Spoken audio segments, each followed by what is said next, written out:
এই ভিডিওতে আমি তোমাদের বাংলা সহপাঠ বইয়ের ১৯৭১ উপন্যাসটি সম্পূর্ণ অ্যানিমেশনের মাধ্যমে উপস্থাপন করার চেষ্টা করেছি। আশা করি ভিডিওটি তোমাদের ভালো লাগবে বলে চলো শুরু করা যাক। মীর আলী চোখে দেখে না। আগে আবছা আবছা দেখত। দুপুরে রোদের দিকে তাকালে হলুদ কিছু ভাসত চোখে। গত ২ বছর ধরে তাও থাসছে না। চারদিকে সীমাহীন অন্ধকার। তার বয়স প্রায় ৭০। এই বয়সে চোখ কান নষ্ট হতে শুরু করে। পৃথিবী শব্দ ও বর্ণহীন হতে থাকে। কিন্তু তার কান এখনও ভালো, বেশ ভালো। ছোট নাতনিটি যতবার কেঁদে ওঠে ততবারই সে বিরক্ত মুখে বলে, চুপ, শব্দ করিস না। মীর আলী আজকাল শব্দ সহ্য করতে পারে না। মাথার মাঝখানে কোথায় যেন ঝনঝন করে। চোখে দেখতে পেলেও বোধহয় এরকম হতো, আলো সহ্য হতো না। বুড়ো হওয়ার অনেক যন্ত্রণা। সবচেয়ে বড় যন্ত্রণার রাত দুপুরে বাইরে যেতে হয়। একা একা যাওয়ার উপায় নেই। তাকে পায়ের প্রবল চাপ নিয়ে মিহি সুরে ডাকতে হয়, বদি, ও বদি, বদিউজ্জামান। বদিউজ্জামান তার বড় ছেলে। মধুবন বাজারে তার একটা মণিহারি দোকান আছে। রোজ সন্ধ্যায় দোকান বন্ধ করে ৭ মাইল হেঁটে সে বাড়ি আসে। পরিশ্রমের ফলে তার ঘুম হয় গাঢ়। সে সাড়া দেয় না। মীর আলী ডেকেই চলে, বদি, ও বদি, বদিউজ্জামান। জবাব দেয় তার ছেলের বউ অনুভা। অনুভার গলার স্বর অত্যন্ত তীক্ষ্ণ। সেই তীক্ষ্ণ স্বর কানে এলেই মীর আলীর মাথা ধরে। তবু সে মিষ্টি সুরে বলে, ও বউ, একটু বাইরে যাউন দরকার, বদিরে উঠাও। অনুভা তার স্বামীকে জাগায় না, নিজেই কুপি হাতে এগিয়ে এসে শ্বশুরের হাত ধরে। বড় লজ্জা লাগে মীর আলীর। কিন্তু উপায় কি? বুড়ো হওয়ার অনেক যন্ত্রণা, অনেক কষ্ট। মীর আলী নরম স্বরে বলে, চাঁদনি রাইট নাকি ও বউ? জি না। চোখে ফসফস লাগে, মনে হয় চাঁদনি। না, চাঁদনি না। এইখানে বসেন, এই নেন বদনা। অনুভা দূরে সরে যায়। মীর আলী ভার মুক্ত হয়। অন্যরকম একটা আনন্দ হয় তার। ইচ্ছা করে কিছুক্ষণ বসে থাকতে। অনুভা ডাকে, আব্বাজান, হইছে? ওঠেন, বসে আছেন কেন? ফজর ওয়াক্তে দেরি কত? দেরি আছে, আব্বাজান ওঠেন। মীর আলী অনুভার সাহায্য ছাড়াই উঠোনে ফিরে আসে। দক্ষিণ দিক থেকে সুন্দর বাতাস দিচ্ছে। রাতের দ্বিতীয় প্রহর শেষ হয়েছে বোধহয়। একটা দুটো করে শিয়াল ডাকতে শুরু করেছে। মীর আলী হৃষ্ট গলায় বলে, রাইত বেশি বাকি নাই। অনুভা জবাব দেয় না, হাই তোলে। একটা জল চৌকি দাও, উঠোনে বইয়া থাকি। দুপুর রাইতে উঠোনে বইবেন কি? যান, ঘুমাইতে যান। মীর আলী বাধ্য ছেলের মতো বিছানায় শুয়ে পড়ে। একবার ঘুম ভাঙলে বাকি রাতটা তার জেগে কাটা। সে বিছানায় বসে ঘরের স্পষ্ট অস্পষ্ট সব শব্দ অত্যন্ত মন দিয়ে শোনে। বদি খুক খুক করে কাশছে। টিনের চালে ঝটপট শব্দ। কিসের শব্দ? বানর। চৌকির নিচে সবগুলো হাঁস একসঙ্গে প্যাক প্যাক করল। বাড়ির পাশে শিয়াল হাঁটাহাঁটি করছে বোধহয়। পরিবাণু কেঁদে উঠল, দুধ খেতে চায়। অনুভা দুধ দেবে না। চাপা গলায় মেয়েকে শাসাচ্ছে। বদি আবার কাশছে। ঠান্ডা লেগেছে নাকি? পরশুদিন ভিজে বাড়ি ফিরেছে, জ্বর তো হবেই। বদির কথা শোনা যাচ্ছে, ফিসফিস করে কি যেন বলছে। মীর আলী ভোরের প্রতীক্ষা করে। তার তলপেট আবার ভারী হয়ে ওঠে। কি বলছে? এত ফিসফিসানি কেন? মীর আলী কান খাড়া করে শোনার চেষ্টা করে। কাক ডাকল, সকাল হচ্ছে নাকি? বদি, ও বদি, বদিউজ্জামান। কি? একটু বাইরে যাওন দরকার। বদি সাড়া শব্দ করে না। পরিবাণু তারস্বরে কাঁদে, দুধ খেতে চায়। ও বদি, বদিউজ্জামান। আসি আসি, তাড়াতাড়ি করো। আরে ধুত্তরি, এক রাইতে কয়বার বাইরে যাইবেন? বদি প্রচণ্ড একটা চড় বসায় পরিবাণুর গালে। বিরক্ত গলায় বলে, টর্চটা দাও অনুভা। অনুভা টর্চ খুঁজে পায়, কিন্তু অন্ধকারে ব্যাটারি খুঁজে পায় না। মীর আলী অপেক্ষা করতে করতে একসময় অবাক হয়ে বুঝতে পারে তার প্রস্রাব হয়ে গেছে। বিছানার একটা অংশ ভেজা। সে অত্যন্ত বিচলিত বোধ করে। এরকম তার আগে কক্ষণও হয়নি। আসেন যাই, যত ঝামেলা, দেখি হাতটা বাড়ান। বদি তার হাত ধরে। মীর আলী খুব দুর্বল আর অসহায় বোধ করে। এখন ঠেক্কা ঘরের মধ্যে একটা পাতিলে পেশাব করবেন, ঝামেলা ভালো লাগে না। আচ্ছা। আর পানি কম খাইবেন, বুঝলেন? আচ্ছা। বদি তাকে উঠোনের এক মাথায় বসিয়ে দেয়। মীর আলী প্রস্রাব করার চেষ্টা করে, প্রস্রাব হয় না। ভোঁতা একটা যন্ত্রণা হয়। বদি হাঁক দেয়, কি হয়েছে, রাইত শেষ করবেন নাকি? আর ঠিক তখন মীর আলীর সামনে দিয়ে সরসর করে একটা কিছু চলে যায়। কি এটা? সাপ? মীর আলীর দেখতে ইচ্ছা করে। আরে, বিষয় কি? ঘুমাই পড়লেন নাকি? না, একটা সাপ গেল সামনে দিয়ে। আরে ধুত, সাপ! ওঠেন দেখি। মনে হয় জাতি সাপ, বিরাট লম্বা মনে হইল। আরে ধূত, উঠে আসেন। মিরালি উঠে দাঁড়ায়, আর ঠিক তখন আজান হয়। মিরালি হাসি মুখে বলে, আজান দিছে? ও বদি, আজান দিছে? দিছে দেউক, ঘরে চলেন। উখনার ঘরে গিয়ে কি কাম? গোসলের পানি দে, গোসল সাইরা নামাজটা পড়ি। বদি বিরক্ত গলায় বলে, অজু কইরা নামাজ পড়েন, গোসল কেন? শৈলটা নাপাক আছে, নাপাক শৈল। আপনি থাকেন বইয়া, অনুভারে পাঠাই, যত ঝামেলা। বদিউজ্জামান তার বাবাকে একটা জল চৌকির ওপর বসিয়ে ভেতরে চলে যায়, আর আসে না। পরিবাণু ঘ্যান ঘ্যান করে কাঁদে। মিরালি বসে থাকে চুপচাপ। তার কিছুক্ষণ পর ৫০ জন সৈন্যের একটি ছোট দল গ্রামে এসে ঢোকে। মার্চ টার্চ না, এলোমেলোভাবে। চললেই তাদের পায়ের বুটে কোনো শব্দ হয় না। তারা যায় মিরালির বাড়ির সামনে দিয়ে, এবং তাদের একজন মিরালির চোখে ৫ ব্যাটারি টর্চের আলো ফেলে। মিরালি কিছু বুঝতে পারে না, শুধু উঠোনে বসে থাকা কুকুরটা তার ঘেউ ঘেউ করতে থাকে। মিরালি ভীত স্বরে ডাকে, বদি, ও বদি, বদিউজ্জামান। কুকুরটি একসময় আর ডাকে না। দলটির পেছনে পেছনে কিছু দূর গিয়ে থমকে দাঁড়ায়, তারপর দ্রুত ফিরে আসে মিরালির কাছে। মিরালি উঁচু গলায় ডাকে, ও বদি, ও বদিউজ্জামান। কি হয়েছে? বেহুদা চিল্লান কেন? বাড়ির সামনে দিয়ে কারা যেন গেল। আরে ধুত্তরি, যত ফালতু ঝামেলা, চুপ কইরা বসা থাকেন। মিরালি চুপ করে থাকে। চুপ করে থাকে কুকুরটিও। নিম্ন শ্রেণীর প্রাণীরা অনেক কিছু বুঝতে পারে, তারা টের পায়। গ্রামের নাম নীলগঞ্জ। ১ মে ১৯৭১। ক্ষুদ্র সৈন্যবাহিনীর অধিনায়ক একজন মেজর, আহমেদ। কাকুল মিলিটারি একাডেমির একটি কৃতি ক্যাডেট। বাড়ি পেশোয়ারের এক অখ্যাত গ্রামে। তার নাম রেশোবা। চন্দ্রকান্ত সেন প্রচুর ধনসম্পদ করেছিলেন। তার মৃত্যুর পর সেসবের কোনো হদিশ পাওয়া যায়নি। সবার ধারণা সোনা দানা পিতলের কলসিতে ভরে তিনি যক্ষ করে গেছেন। তার উত্তরাধিকারীরা পিতলের কলসির খোঁজে প্রচুর খোঁড়াখুড়ি করেছে, কোনো সন্ধান পাওয়া যায়নি। চন্দ্রকান্ত সেন মশায়ের বর্তমান একমাত্র উত্তরাধিকারী নীলু সেন প্রকাণ্ড দালানটিতে থাকেন। তার বয়স প্রায় ৫০, দেখায় তার চেয়েও বেশি। নীলু সেনকে গ্রামে যথেষ্ট খাতির করা হয়। যাবতীয় সালিশিতে তিনি থাকেন। বিয়ে শাদির কোনো কথাবার্তা তাঁকে ছাড়া কখনো হয় না। লোকটি অত্যন্ত মিষ্টভাষী। এ গ্রামে সবচেয়ে সম্পদশালী ব্যক্তি হচ্ছে জয়নাল মিয়া। প্রচুর বিষয় সম্পত্তির মালিক। মধুবন বাজারে তার ২টি ঘরও আছে। লোকটি মেরুদণ্ডহীন, সবার মন রেখে কথা বলার চেষ্টা করে। গ্রাম্য সালিশিতে সবার কথাই সমর্থন করে বিচার সমস্যা জটিল করে তোলে। তবু সবাই তাকে মোটামুটি সহ্য করে। সম্পদশালীরা এই সুবিধাটি সব জায়গাতেই ভোগ করে। ২জন বিদেশি লোক আছেন নীলগঞ্জে। একজন নীলগঞ্জ মসজিদের ইমাম সাহেব। এত জায়গা থাকতে তিনি এই দুর্গম অঞ্চলে ইমামতি করতে কেন এসেছেন সেই রহস্যের মীমাংসা হয়নি। তিনি মসজিদেই থাকেন। মাসের ১৫ দিন জয়নাল মিয়ার বাড়িতে খান, বাকি ১৫ দিন পালা করে অন্য ঘরগুলোতে খান। কিছুদিন হল তিনি বিয়ে করে এই গ্রামে স্থায়ীভাবে থাকবার ইচ্ছা প্রকাশ করেছেন। প্রস্তাবটিতে কেউ এখনও তেমন উৎসাহ দেখাচ্ছে না। ধানি জমি দিতে পারে জয়নাল মিয়া, সেই প্রসঙ্গ এড়িয়ে যাচ্ছে, শুনেও না শোনার ভান করছে। দ্বিতীয় বিদেশি লোকটি হচ্ছে আজিজ মাস্টার। সে নীলগঞ্জ প্রাইমারি স্কুলের হেডমাস্টার। প্রাইমারি স্কুল সরকারি সাহায্যে ৩ বছর আগে শুরু হয়। উদ্দেশ্য বোধহয় একটি, দুর্গম অঞ্চলে শিক্ষার আলো পৌঁছনো। উদ্দেশ্য সফল হয়নি। শিক্ষকরা কেউ বেশি দিন খাতাপত্রে ৩ জন শিক্ষক থাকার কথা, এখন আছে একজন, আজিজ মাস্টার।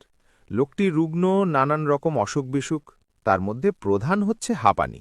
শীতকালে এর প্রকোপ হয়, গরমকালটা মোটামুটি ভালোই কেটে যায়। আজিজ মাস্টার একজন কবি।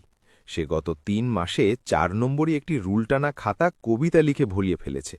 প্রতিটি কবিতা একটি রমণীকে উদ্দেশ্য করে লেখা, যাকে বিভিন্ন সময়ে বিভিন্ন নামে ডাকা হয়েছে, যেমন স্বপ্নরানী, কেশবতী, অচিন পাখি ইত্যাদি। তার ৩টি কবিতা নেত্রকোনা থেকে প্রকাশিত মাসিক কিষাণ পত্রিকায় ছাপা হয়েছে। আজিজ মাস্টারের কাব্য প্রতিভা সম্পর্কে গ্রামের লোকজন ওয়াকিবহাল। তারা এই কবিকে যথেষ্ট সমীহ করে। সমীহ করার আরেকটি কারণ হল আজিজ মাস্টার গ্রামের সবচেয়ে শিক্ষিত মানুষ। বিয়ে পর্যন্ত পড়েছিল, পরীক্ষা দেওয়া হয়নি। তার আবার পরীক্ষা দেওয়ার কথা। সে জয়নাল মিয়ার একটি ঘরে থাকে। তার স্ত্রীকে সে ভাবি সাপ ডাকে, কিন্তু তার বড় মেয়েটিকে দেখলেই কেমন যেন বিচলিত বোধ করে। মেয়েটির নাম মালা। মাঝে মাঝে মালা তাকে ভাত বেড়ে দেয়। সে সময়টা আজিজ মাস্টার বড় অস্বস্তি বোধ করে। সে যখন বলে, মামা আর একটু ভাত দেই, তখন কোনো কারণ ছাড়াই আজিজ মাস্টারের কান টান লাল হয়ে যায়।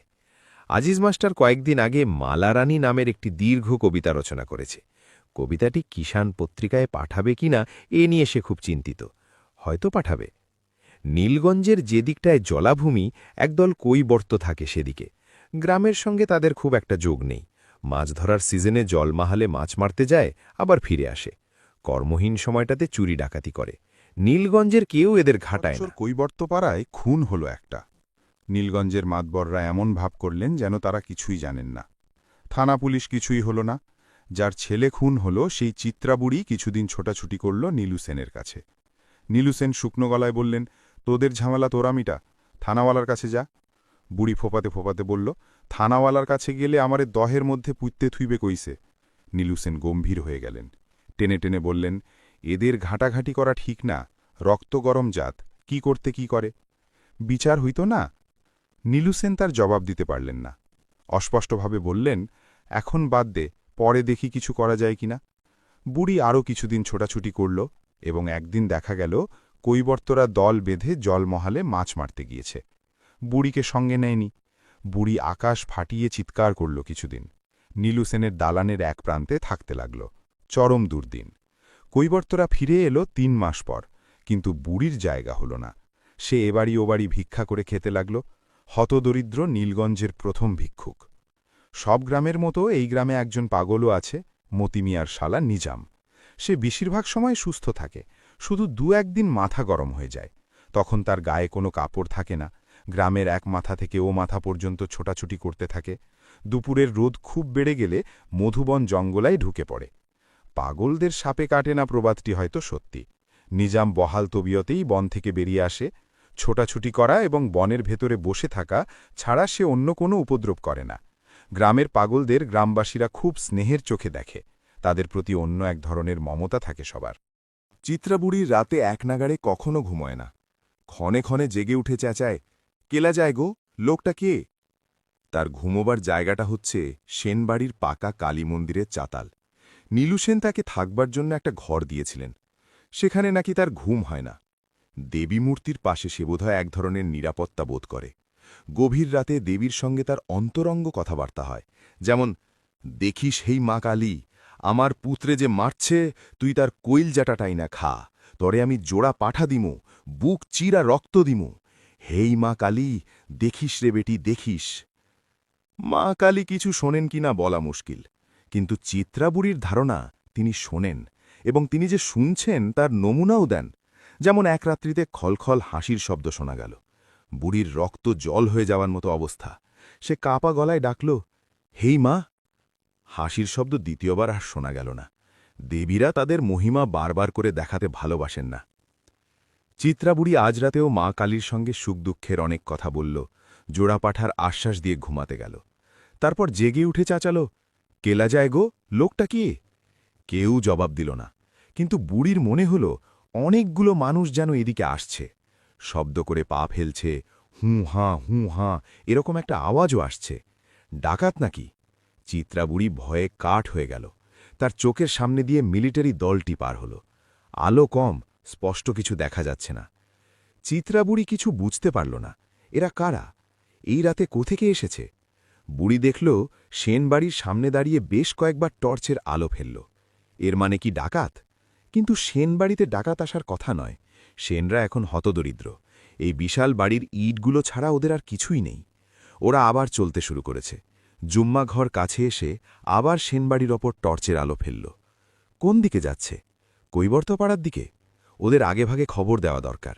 সেনবাড়ির পেছন দিক দিয়ে ছুটে গিয়ে খবর দেবে? চিত্রাবুড়ির কাছে সমস্ত ব্যাপারটা অস্বাভাবিক লাগছে। এই রাতের বেলা দল বেঁধে এরা কেন আসবে? না, কৈবর্তপাড়ার দিকে যাচ্ছে না। জুম্মাঘর পেছনে ফেলে এরা সড়কে উঠে গেল। টর্চের আলো এখন আর ফেলছে না।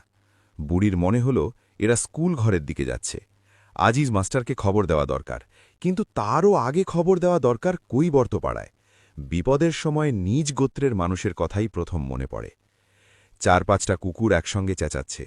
এরা কিছু টের পেয়েছে। কুকুর বেড়াল অনেক কিছু আগেভাগে জানে।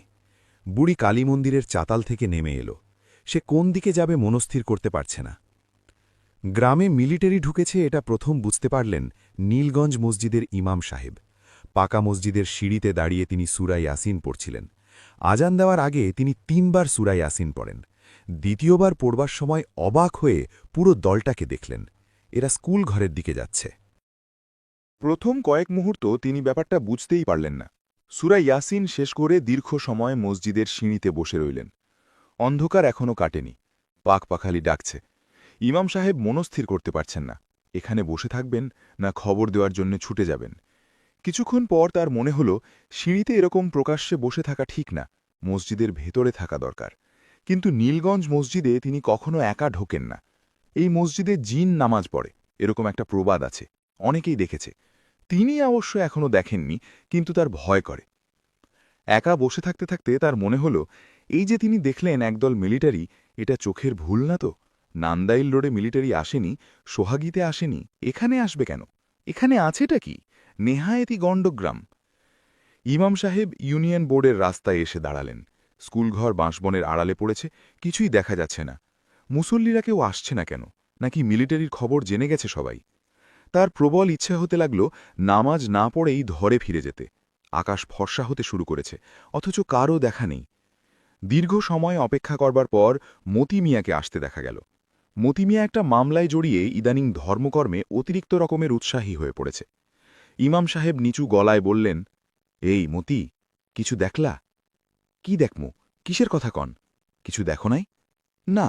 বিষয়টা কি ভাইঙা কন? মনে হয় গ্রামে মিলিটারি ঢুকছে। কি ঢুকছে? মিলিটারি। আরে কি কন? এই গ্রামে মিলিটারি আইব কেন? আমি যাইতে দেখলাম। চক্ষের ধান্দা, আন্ধারে কি দেখতে কি দেখছেন? নান্দাইল রোডে তো এখন তো মিলিটারি আসে নাই। তুমি জানলা কেমনে? আমার শালা আইছে গতকাল, নেজামের বড় ভাই। আমি কিন্তু নিজের চক্ষে দেখলাম। আরে না, মিলিটারি আইলে এতক্ষণে গুলি শুরু হয়ে যাইত। মিলিটারি কি সোজা জিনিস? ইমাম সাহেব নামাজ শুরু করবার আগেই আরও ৩ জন নামাজি এসে পড়ল। তারাও কিছু জানে না। একজন এসছে স্কুল ঘরের সামনে দিয়ে, সেও কিছু দেখেনি। ইমাম সাহেব আজ অত্যন্ত সংক্ষিপ্ত নামাজ পড়লেন। নামাজের শেষে সাধারণত তিনি হাদিস, কোরআনের ২-১টি কথা বলেন। আজ কিছুই বললেন না। বাড়ির দিকে রওনা হলেন। বেশ আলো চারদিকে, অনেক দূর পর্যন্ত দেখা যাচ্ছে। মূল গাছের কাছে এসে তিনি আর চোখে স্কুল ঘরের দিকে তাকালেন। বারান্দায় সারি সারি সৈন্য বসে আছে। ইমাম সাহেবের মনে হল স্কুল কম্পাউন্ডের গেটের কাছে দাঁড়ানো একটা লোক হাত ইশারা করে তাকে ডাকছে। লোকটির পরনে ফুল প্যান্ট এবং নীল রঙের একটা হাফ শার্ট। কিন্তু তাকে ডাকছে কেন? নাকি তিনি ভুল দেখছেন? ইমাম সাহেবের কপালে বিন্দু বিন্দু ঘাম জমল। তিনি একবার আয়াতুল কুরসি ও ৩ বার দোয়ায় ইউনুস পড়ে স্কুল ঘরের দিকে এগোলেন। নীল শার্ট পরা লোকটিও এগিয়ে আসছে তার দিকে। ব্যাপার কি? কে? তিনি অতি দ্রুত দোয়ায় ইউনুস পড়তে লাগলেন। লা ইলাহা ইল্লা আনতা সুবহানাকা ইন্নী কুনতু মিনাজ জালিমিন। এই দোয়াটি খুব কাজের। হজরত ইউনুস আলাইহিসসালাম মাছের পেটে বসে এই দোয়া পড়েছিলেন। নীল শার্ট পরা লোকটা এগিয়ে আসছে। কি চায় সে? আপনি কে? আমি এই গ্রামের ইমাম। আসসালামু আলাইকুম ইমাম সাহেব। ওয়ালাইকুম আসসালাম ওরহমতুল্লাহ। আপনি একটু আসেন আমার সাথে। কই যাইতাম? আসেন, মেজর সাহেব আপনাকে ডাকেন। ভয়ের কিছু নাই, আসেন। ইমাম সাহেব 3 বার ইয়া মোকাদ্দিমু পড়ে ডান পা আগে ফেললেন। সঙ্গের নীল শার্ট পরা লোকটি মৃদুস্বরে বলল, এত ভয় পাচ্ছেন কেন? ভয়ের কিছুই নাই। মাস্টারের অনিদ্রা রোগ আছে। অনেক রাত পর্যন্ত তাকে জিগে থাকতে হয় বলেই অনেক বেলা পর্যন্ত ঘুমাতে হয়। আজ তাকে ভোরের আলো ফোঁটার আগেই জাগতে হলো, কারণ স্কুলের দপ্তরি ও দারোয়ান রাসমোহন প্রচণ্ড শব্দে দরজায় ধাক্কা দিচ্ছে, যেন ভূমিকম্প হচ্ছে। এক্ষুনি আজিজ মাস্টারকে ঘর থেকে বের করতে হবে। বন্ধ দরজার ওপাশ থেকে আজিজ মাস্টার কথা বলল, এই রাসমোহন, কি ব্যাপার? মিলিটারি, গ্রামে মিলিটারি আসছে স্কুল ঘরে। কি বলছিস রাসমোহন? আপনারে স্যার ডাকে। আজিজ মাস্টার দরজা খুলে দেখল রাসমোহনের থুতনি বেয়ে ঘাম পড়ছে, গায়ের ফতুয়াটাও ঘামে ভেজা। স্কুল থেকে দৌড়ে এসেছে বোধহয়। শব্দ করে শ্বাস টানছে। রাসমোহন আবার বলল, স্যার আপনারে ডাকে স্যার। আজিজ মাস্টার রাসমোহনের কথা মোটেও বিশ্বাস করল না। সময়টা খারাপ। খাকি পোশাকের একজন পিয়ন দেখলেও সবাই ভাবে পাঞ্জাবি মিলিটারি। রাসমোহনের রজ্জুতে সর্পভ্রম হয়েছে। থানাওয়ালারা কেউ এসেছে কেন্দুয়া থেকে, খুব সম্ভব চিত্রাবুড়ির ছেলের ব্যাপারে। মার্ডার কেসে পুলিশের খুব উৎসাহ, দল বেঁধে চলে আসে, নগদ বিদায়ের ব্যবস্থা আছে। এখানেও তাই হয়েছে। আজিজ মাস্টার অনেকখানি সময় নিয়ে হাত মুখ ধুলল। তার মাথায় চুল নেই, তবু যত্ন করে চুল আঁচড়াল। পরিষ্কার একটা পাঞ্জাবি গায়ে দিয়ে রাস্তায় বেরুল। অর্ধেক পথ আসার পর তার মনে পড়ল চাবি ফেলে এসেছে। আবার ফিরে গেল চাবি আনতে। বাড়ি ফিরবার পথে সত্যি সত্যি বুঝল গ্রামে মিলিটারি এসেছে। মতি মিয়ার সঙ্গে তার দেখা হলো, রতন মাঝির সঙ্গে দেখা হলো। বাড়ি ঢুকবার মুখে জয়নাল মিয়াকেও ছাতা মাথায় দিয়ে আসতে দেখা গেল। রাসমোহন এদের প্রত্যেককে একবার একবার করে তার অভিজ্ঞতার কথা বলল। রাসমোহনের বর্ণনা মতে সে স্কুল ঘরের বারান্দায় ঘুমাচ্ছিল। তখনও চারিদিকে অন্ধকার। কে যেন তার পায়ে একটা ঝাঁকুনি দিয়ে মুখে টর্চের আলো ফেলে। সে উঠে বসে দেখে স্কুলে মিলিটারি গিজগিজ করছে। জয়নাল মিয়া নিচু গলায় বলল, আন্দাজ কতজন হইব? 4-500 কম না। কও কি তুমি? বেশিও হইতে পারে, সবটি মস্ত জোয়ান। জোয়ান তো হইবই, মিলিটারি দুবলা পাতলা হয় নাকি? হাতে অস্ত্রপাতি আছে? জয়নাল মিয়া বিরক্ত মুখে বলল, অস্ত্রপাতি তো থাকবেই, এরা কি বিয়ে করতে আইছে? আজিজ মাস্টার গম্ভীর গলায় বলল, তারপর কি হয়েছে রাসমোহন? তারা আমার নাম জিগাইল। কোন ভাষায়? উর্দু না ইংরেজি? বাংলায়। পরিষ্কার জিগাইল, তোমার নাম কি, তুমি কে, কি করো? তা কিভাবে হয়, এরা তো বাংলা জানে না। আমি স্যার পরিষ্কার হুনলাম, নিজের কানে হুনলাম। তারপর বলো, তারপর কি হলো? আমি কইলাম আমার নাম রাসমোহন, আমি স্কুলের দপ্তরি। তখন তারা কইল, হেডমাস্টাররে ডাইকে আনো। বাংলায় বলল, জি স্যার। আরে কি যে বলে পাগল ছাগলের মতো, এরা বাংলা জানে নাকি? কি শুনতে কি শুনেছ? আজিজ একটা সিগারেট ধরাতে গিয়ে লক্ষ্য করল তার হাত কাঁপছে এবং প্রস্রাবের বেগ হচ্ছে। খুব খারাপ লক্ষণ, এক্ষুনি হাঁপানির টান শুরু হবে। অতিরিক্ত উত্তেজনায় তার হাঁপানির টান ওঠে। এখন সিগারেট খাওয়াটা ঠিক হবে না জেনেও আজিজ মাস্টার লম্বা লম্বা টান দিতে শুরু করল। সে সাধারণত জয়নাল মিয়ার সামনে সিগারেট খায় না। জয়নাল মিয়া গম্ভীর গলায় বলল, তুমি যাও মাস্টার, বিষয়টা কি জাইনে আসো। আমি? আমি কি জন্যে যাব? আরে ডাকতে আছে তোমারে, তুমি যাইবা না তো যাইবটা কে? আজিজ মাস্টারের সত্যি সত্যি হাঁপানির টান উঠে গেল। সিগারেট ফেলে দিয়ে সে লম্বা লম্বা শ্বাস নিতে শুরু করল। জয়নাল মিয়া গম্ভীর গলায় বলল, এরা এইখানে থাকবার জন্যে আসে নাই, বুঝলা? যাইতাছে অন্য কোনোখানে, ভয়ের কিছু নাই। একটা পাকিস্তানি পতাকা হাতে নিয়ে যাও। একটা পতাকা আছে না, বাঁশের আগায় বাঁধো। আমি একলা যাব? বলেন কি? একসঙ্গে বেশি মানুষ যাওয়া ঠিক না। ঠিক বেঠিক যাই হোক, আমি একা যাব না। এই রকম করতেছ কেন মাস্টার? এরা বাঘও না ভাল্লুকও না। একা যাব না, আপনারা চলেন আমার সাথে। সকাল প্রায় 7টার দিকে 6 জনের একটি ছোট্ট দলকে একটি পাকিস্তানি ফ্ল্যাগ হাতে নিয়ে স্কুল ঘরের দিকে আগাতে দেখা গেল। রোগা আজিজ মাস্টার দলটির নেতৃত্ব দিচ্ছে। সে স্কুল ঘরের কাছাকাছি এসে গলা ফাটিয়ে চিৎকার করল, পাকিস্তান! দলের অন্য সবাই আকাশ বাতাস কাঁপিয়ে বলল, জিন্দাবাদ! কায়েদে আজম জিন্দাবাদ! লিয়াকাতানি খান জিন্দাবাদ! মহাকবি ইকবাল জিন্দাবাদ! রোদ উঠে গেছে। বৈশাখ মাস, অল্প সময়েই রোদ ঝাঁঝালো হয়ে ওঠে। ছোট্ট দলটি, যার নেতৃত্ব দিচ্ছে আজিজ মাস্টার, রোদে দাঁড়িয়ে ঘামছে। তাদের মুখ রক্তশূন্য। তারা বুকের মধ্যে এক ধরনের কাঁপুনি অনুভব করছে। রাস্তার ওপাশে 4-5টা জারুল গাছ। গাছের নিচে গেলে ছায়া পাওয়া যায়, কিন্তু সেখানে যাওয়া ঠিক হবে কিনা আজিজ মাস্টার বুঝতে পারছে না। তারা জড়াজড়ি হয়ে দাঁড়িয়ে থেকে ধ্বনি দেয়, আর চোখে মিলিটারিদের দিকে তাকায়। সরাসরি তাকাতে সাহসে কুলায় না। সমস্ত বারান্দা জুড়ে মিলিটারিরা ছড়িয়ে ছিটিয়ে আছে। কেউ বসে আছে, কেউ মাথার নিচে হ্যাভারস্যাক দিয়ে ঘুমের মতো পড়ে আছে। পাকিস্তান জিন্দাবাদ ধ্বনি দিয়ে এগিয়ে আসা দলটির প্রতি তাদের কোনো উৎসাহ দেখা গেল না। তাদের দৃষ্টি সন্ন্যাসীদের মতো নির্লিপ্ত, যেন জগতের কোনো কিছুতেই তাদের কিছু আসে যায় না। পাকিস্তানের ফ্ল্যাগটি মতি মিয়ার হাতে। সে হাত উঁচু করে ফ্ল্যাগটি দোলাচ্ছিল। হাত ব্যথা হয়ে গেছে, কিন্তু নামাবার সাহস হচ্ছে না। আজিজ মাস্টার খুক খুক করে কয়েকবার কাশল। সেই শব্দে বারান্দায় বসা কয়েকজন তাকালো তার দিকে। আজিজ মাস্টার প্রাণপণে কাশি চাপতে চেষ্টা করল। সময়টা খারাপ, এরকম সময়ে কাউকে অযথা বিরক্ত করা ঠিক না, কিন্তু ক্রমাগত কাশি উঠছে। আজিজ মাস্টার লক্ষ্য করল, উঠোনে চেয়ার পেতে যে অফিসারটি বসে আছেন তিনি এক দৃষ্টিতে তাকিয়ে আছেন তার দিকে। অত্যন্ত রূপবান একজন মানুষ, মিলিটারি পোশাকেও তাকে রাজপুত্রের মতো লাগছে। এর চোখে মুখে কোনো ক্লান্তি নেই। তবে বসে থাকার ভঙ্গিটি শ্রান্তির ভঙ্গি। তিনি তার সামনে টেবিলে পা তুলে দিয়েছেন, পায়ে খয়েরি রঙের মোজা।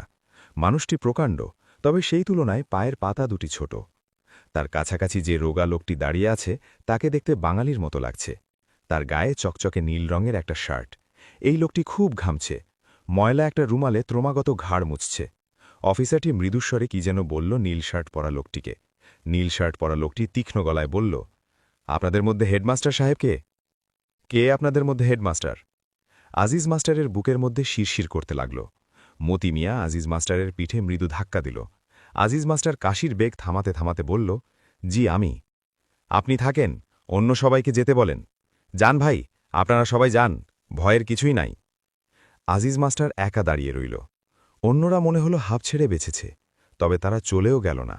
জুম্মা ঘরের কাছে ছাতিম গাছের নিচে বসে রইল চুপচাপ। ব্যাপারটা কিছুই বোঝা যাচ্ছে না।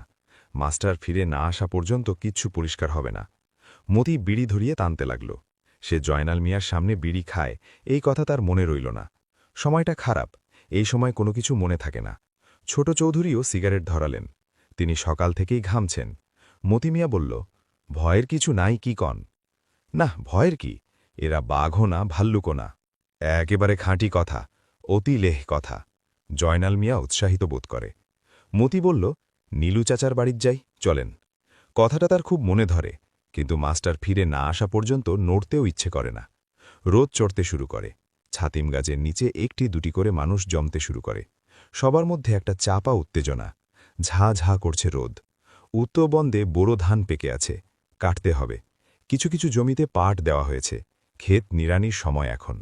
দক্ষিণ বন্দে আউশ বোনা হবে, কিন্তু আজ মনে হয় এ গ্রামের কেউ কোথাও যাবে না। আজকের দিনটা চাপা উত্তেজনা নিয়ে সবাই অপেক্ষা করবে। এ গ্রামে বহুদিন এরকম ঘটনা ঘটেনি। বদিকে দেখা গেল ফর্সা জামা গায়ে দিয়ে হনহন করে আসছে, তার বগলে ছাতা। ছাতিম গাছের নিচে একসঙ্গে এতগুলো মানুষ দেখে সে হচ্চকিয়ে গেল। বিষয় কি? মতি মিয়া ঠান্ডা গলায় বলল, জানো না কিছু? কি জানমু? আরে মুসিবত, জান লইয়া টানাটানি, আর কিছু জানো না? বদি চিন্তিত ভঙ্গিতে তাকায়, কিছু বুঝতে পারে না। জয়নাল মিয়া ঠান্ডা গলায় বলে, গ্রামে মিলিটারি আইছে। এইটা কি কন? এইখানে মিলিটারি আইবে কেন? স্কুল ঘরে গিয়া নিজের চোখে দেখো, আজিজ মাস্টারের রাইখা দিছে। অ্যাঁ? আজ মধুবনে গিয়ে কাম নাই, বাড়ির যাও। বদি রাস্তার উপর বসে পড়ে, ফিসফিস করে বলে, কি সর্বনাশ! জয়নাল মিয়া বিরক্ত হয়ে বলে, সর্বনাশের কি আছে? আমরা কি করলাম? কিছু করছি আমরা? বদি মুখ লম্বা করে বসে থাকে। একসময় মৃদুস্বরে বলে, মুসলমানের জন্য ভয়ের কিছু নাই। এরা মুসলমানকে খুব খাতির করে, তবে পাক্কা মুসলমান হওয়া লাগে। 4 কলমা জিজ্ঞেস করে। সবাই মুখ চাওয়াচাওয়ি করে। 4 কলমা কারও জানা নেই। বদি উৎসাহিত হয়ে বলে, সুন্নত হয়েছে কিনো এটাও দেখে, কাপড় খুলে দেখে। তুমি জানলা কেমনে? নান্দাইল রোডে হুনছি, সুন্নত না থাকলেই দুম, গুল্লি। কও কি তুমি? মিলিটারি মানুষ, রাগ বেশি, আমরার মতো না, রাগ উঠলেই দুম। বদি একটি বিড়ি ধরিয়ে দ্রুত টানতে থাকে। তার মধুবনে যাওয়া অত্যন্ত দরকার। কে জানে, হয়তো মধুবনেও মিলিটারি এসে দোকানপাট জ্বালিয়ে দিয়েছে। সে উঠে দাঁড়াল। মতি মিয়া বলল, যাও কই? বদি তার উত্তর না দিয়ে উল্টো দিকে হাঁটা শুরু করল। স্কুল ঘরকে পাশ করিয়ে যেতে হবে, হাঁটতে হবে অনেক পথ। শার্ট পরা লোকটি বাঙালি। সে আজিজ মাস্টারের দিকে তাকিয়ে শুকনো গলায় বলল, ইনি মেজর এজাজ আহমেদ, এনারে সালাম দেন। আজিজ মাস্টার যন্ত্রের মতো বলল, সালামু আলাইকুম। মেজর এজাজ পরিষ্কার বাংলায় বললেন, আপনার নাম কি? জি, আমার নাম আজিজুর রহমান মল্লিক। সেইট এগেন। আজিজ মাস্টার নীল শার্ট পরা লোকটির দিকে তাকাল। সে ঠান্ডা গলায় বলল, নামটা আরেকবার বলেন, স্পষ্ট করে বলেন, গলায় জোর নাই। আজিজ মাস্টার বলল, আজিজুর রহমান মল্লিক। আপনি বসুন। কোথায় বসতে বলছে? বসার দ্বিতীয় কোনো চেয়ার নেই। মাটিতে বসতে বলছে নাকি? আজিজ মাস্টারের গলা শুকিয়ে গেল। রোগা লোকটি স্কুলঘর থেকে একটি চেয়ার নিয়ে এলো। ঠান্ডা গলায় বলল, বসেন, স্যার বসতে বলেছেন, বসেন। আজিজ মাস্টার সংকুচিত ভঙ্গিতে বসল। মেজর সাহেব দীর্ঘ সময়ে কোনো কথাবার্তা বললেন না। সরু চোখে তাকিয়ে রইলেন আজিজ মাস্টারের দিকে। আজিজ মাস্টার কাঁপা গলায় বলল, স্যার ভালো আছেন? রোগা লোকটি বলল, শোনেন ভাই, আগ বাড়িয়ে কিছু বলতে যাবেন না। যা জিজ্ঞেস করবে শুধু তার জবাব দিবেন। ইনি লোক ভালো, ভয়ের কিছুই নাই। স্যার বাংলা বলতে পারেন না, কিন্তু ভালো বোঝেন। জি আচ্ছা, আপনার ভয়ের কিছু নাই, আরাম করে বসেন। আজিজ মাস্টার আরাম করে বসার একটা ভঙ্গি করল। মেজর সাহেব একটা সিগারেট ধরালেন, প্যাকেটটি বাড়িয়ে দিলেন আজিজ মাস্টারের দিকে। আজিজ মাস্টার ফ্যালফ্যাল করে তাকাল। রোগা লোকটি বলল, স্যার দিচ্ছেন যখন নেন, বললাম না ইনি লোক ভালো। আজিজ মাস্টার একটা সিগারেট নিল। কি আশ্চর্য, মেজর সাহেব নিজে সিগারেটটি ধরিয়ে দিলেন। আজিজ মাস্টার তার ভদ্রতায় মুগ্ধ হয়ে গেল। পরবর্তী সময়ে তাদের মধ্যে নিম্নলিখিত কথাবার্তা হল। মেজর সাহেব প্রশ্ন করলেন ইংরেজিতে, আজিজ মাস্টার জবাব দিল বাংলায়। কিছু প্রশ্ন আজিজ মাস্টার বুঝতে পারল না। নীল শার্ট পরা লোকটি সুন্দর করে বুঝিয়ে দিল। তোমার নাম আজিজুর রহমান মল্লিক? জি স্যার। মল্লিক মানে কি? জানি না স্যার। এই গ্রামে কতজন মানুষ? জানি না স্যার। কতজন হিন্দু আছে? জানি না স্যার। তুমি দেখি কিছুই জানো না? স্যার আমি বিদেশি মানুষ। বিদেশি মানুষ মানে? তুমি পাকিস্তানি না? জি স্যার। তাহলে তুমি বিদেশি হলে কিভাবে? মেজর সাহেব চোখ বন্ধ করে জবাবের প্রতীক্ষা করতে লাগলেন। আজিজ মাস্টারের মাথায় কোনো জবাব এল না। তুমি ইকবাল জিন্দাবাদ বলছিলে। ইকবাল কে? কবি স্যার, বড় কবি, মহাকবি। তুমি তার কবিতা পড়েছ? জি না স্যার। পড়ো নাই? চীন ও আরব হামারা, সারা জাহাঁ হ্যাঁ হামারা? জি না। মেজর সাহেব আরেকটি সিগারেট ধরালেন, কিছুক্ষণ বিশ্রাম নিলেন। আজিজ মাস্টার লক্ষ্য করল লোকটিকে দূর থেকে যত অল্প বয়স্ক মনে হচ্ছিল, আসলে তার বয়স তত অল্প নয়। চোখের নিচে কালি, কপালের চামড়ায় সূক্ষ্ম ভাঁজ। কত বয়স হতে পারে? ৩৫-এর কম নয়। আজিজ মাস্টারের বয়স ৩৮। এই লোকটি তার চেয়ে ৩ বছরের ছোট। অথচ এই লোকটির সামনে নিজেকে কেমন কেঁচোর মতো লাগছে। মেজর সাহেব নড়ে চড়ে বসলেন, পা থেকে মোজা জোড়া টেনে খুলে ফেললেন। আবার প্রশ্ন উত্তর শুরু হল। এ গ্রামে কোনো দুষ্ট লোক আছে? জি না স্যার। মুক্তিবাহিনী আছে? জি না স্যার। তুমি ঠিক জানো? জি স্যার, এই গ্রামের সবাইকে আমি চিনি। তোমার ধারণা এই গ্রামে মুক্তিবাহিনী নেই? জি না। মেজর সাহেব মৃদু হাসলেন। কেন হাসলেন কে জানে। তিনি কি বিশ্বাস করছেন না? আজিজ মাস্টার আবার বললেন, মুক্তিবাহিনী নাই স্যার। শেখ মুজিবের লোকজন আছে? জি না স্যার। তুমি জিনা স্যার ছাড়া অন্য কিছু বলছো না কেন? তুমি কি ভয় পাচ্ছ? ভয় পাচ্ছ তুমি? জি না স্যার। গুড, ভয় পাওয়ার কিছু নেই। আমার দিকে ভালো করে তাকাও, তাকাও ভালো করে। আজিজ মাস্টার তাকালো। মেজর সাহেবের চোখ দুটি তার কাছে একটু নীলচে মনে হল। বিড়াল চোখও নাকি? আমাকে দেখে কি মনে হয় আমি খারাপ লোক? জি না স্যার। কফি খাবে? আজিজ মাস্টার চোখ তুলে তাকালো। রোগা লোকটি বলল, খেতে চাইলে বলেন খাবো। আমার দিকে তাকান কেন? অভ্যেস না থাকলে বলেন খাবো না, ব্যাস, বারবার আমার দিকে তাকাবেন না। কি কফি খাবে? জি না স্যার। না কেন? খাও, কফি তৈরি হচ্ছে। তুমি কি কফির সঙ্গে ক্রিম খাও? আজিজ মাস্টার না বুঝেই মাথা নাড়ল। কফি এসে পড়ল কিছুক্ষণের মধ্যে। অতি বিস্বাদ জিনিস। আজিজ মাস্টার চুকচুক করে কফি খেতে লাগল। কাপ নামিয়ে রাখার সাহস হল না। বুঝলে আজিজ, পাকিস্তানি মিলিটারির নামে আজগুবি সব গল্প ছড়ানো হচ্ছে। আমরা নাকি কোথায় কুড়ুল দিয়ে কুপিয়ে দুটি মুক্তিবাহিনীর ছেলেকে মেরেছি। গল্পটা তোমার বিশ্বাস হয়? আজিজ মাস্টার জবাব দিল না। মেজর সাহেব অনেকটা সময় নিয়ে সিগারেট ধরালেন। তারপর ঠান্ডা গলায় বললেন, আমরা কাঠুরে হলে সেটা করতাম, কিন্তু আমরা কাঠুরে নই, আমরা সৈনিক, আমরা গুলি করে মারব। ঠিক না? জি স্যার। হিন্দুস্তান বেতারে এসব প্রচার চালাচ্ছে এবং অনেকেই এসব শুনছে, ঠিক না? বলো ঠিক বলছি কিনা? জি স্যার, ঠিক। আজিজ মাস্টারের গলায় কফি আটকে গেল। তার আছে, এবং সে স্বাধীন বাংলা বেতার শোনে। কি আছে? জি স্যার। কিন্তু তুমি নিশ্চয়ই শোনো না, ঠিক না? মাঝে মাঝে শুনি স্যার। শুনলেও নিশ্চয়ই বিশ্বাস করো না, ঠিক না? মাঝে মাঝে বিশ্বাস হয়। আজিজ? জি স্যার। তুমি একজন সৎ লোক। অন্য কেউ হলে বলতো বিশ্বাস হয় না। আমার মনে হয় তুমি মিথ্যা একেবারেই বলতে পারো না। আচ্ছা এখন বলো, আর কার ট্রানজিস্টার আছে? নীলু সেনের আছে, জয়নাল মিয়ার আছে। ওরা কেমন লোক? ভালো লোক স্যার, নির্বিরোধী মানুষ। এই গ্রামে খারাপ মানুষ কেউ নেই। তাই নাকি? জি স্যার। আচ্ছা ঠিক আছে, তুমি যাও, ভয়ের কিছু নাই। আজিজ মাস্টার উঠে দাঁড়াল। তার মনে হল মেজর সাহেব একজন বিশিষ্ট ভদ্রলোক। সালাম আলাইকুম স্যার। ওয়ালাইকুম সালাম। আজিজ মাস্টারের কেন যেন মনে হল এক্ষুনি তাকে আবার ডাকা হবে। সে এগোতে লাগল খুব সাবধানে, কিন্তু কেউ তাকে ডাকল না। প্রায় ৩০ গজের মতো যাওয়ার পর সে ভয়ে ভয়ে একবার পেছনে তাকাল। মেজর সাহেব তীক্ষ্ণ দৃষ্টিতে তাকিয়ে আছেন। তার সঙ্গের রোগা লোকটিও চিন্তিত মুখে তাকিয়ে আছে। আজিজ মাস্টারের বুক ধক করে উঠল। কেন উঠল কে জানে। একবার পেছন ফিরে আবার মুখ ফিরিয়ে চলে যাওয়া যায় না। আজিজ মাস্টার দ্বিতীয়বার বলল, সালাম আলাইকুম। মেজর সাহেব তখন তাকে হাত ইশারা করে ডাকলেন। নীল শার্ট পরা লোকটি বলল, এই যে মাস্টার সাহেব, এদিকে আসেন ভাই, স্যার ডাকেন। আজিজ মাস্টার ফিরে এলো। মেজর সাহেব হাসি মুখে বললেন, শুনলাম তুমি কবিতা লেখো। আজিজ মাস্টার বেকুপের মতো তাকাল। সে কিছুই বুঝতে পারছে না। এখানকার মসজিদের যে ইমাম সাহেব আছে তার কাছে শুনলাম, তার সঙ্গে আমার কথা হয়েছে। তুমি কি সত্যি কবিতা লেখো? জি স্যার। বেশ, একটা কবিতা শোনাও।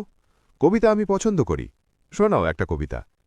আজিজ মাস্টার তাকালো নীল শার্ট পরা লোকটির দিকে। সে শুকনো গলায় বলল, স্যার শোনাতে বলছে, শোনান। চেয়ারে বসেন, বসে শোনান, ভয়ের কিছু নাই।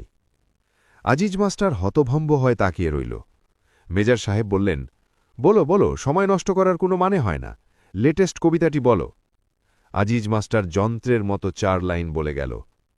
আজি এ নিশীথে তোমারে পড়িছে মনে, হৃদয়ে যাতনা উঠিছে জাগিয়া ক্ষণে ক্ষণে। তুমি সুন্দর চেয়ে থাকি তাই কল্পলোকের চোখে, ভালোবাসা ছাড়া নাই কিছু আর মোর মরুময় বুকে। নীল শার্ট সেটি অনুবাদ করে দিল। মেজর সাহেব বললেন, এটিই তোমার লেটেস্ট? জি স্যার। ভালো হয়েছে, বেশ ভালো। তা মেয়েটি কে? জি স্যার। কবিতার মেয়েটি কে? ওর নাম কি? মালা। মেয়েটি এখানেই থাকে? আজিজ মাস্টার কপালের ঘাম মুছল, শুকনো গলায় বলল, এইখানেই থাকে।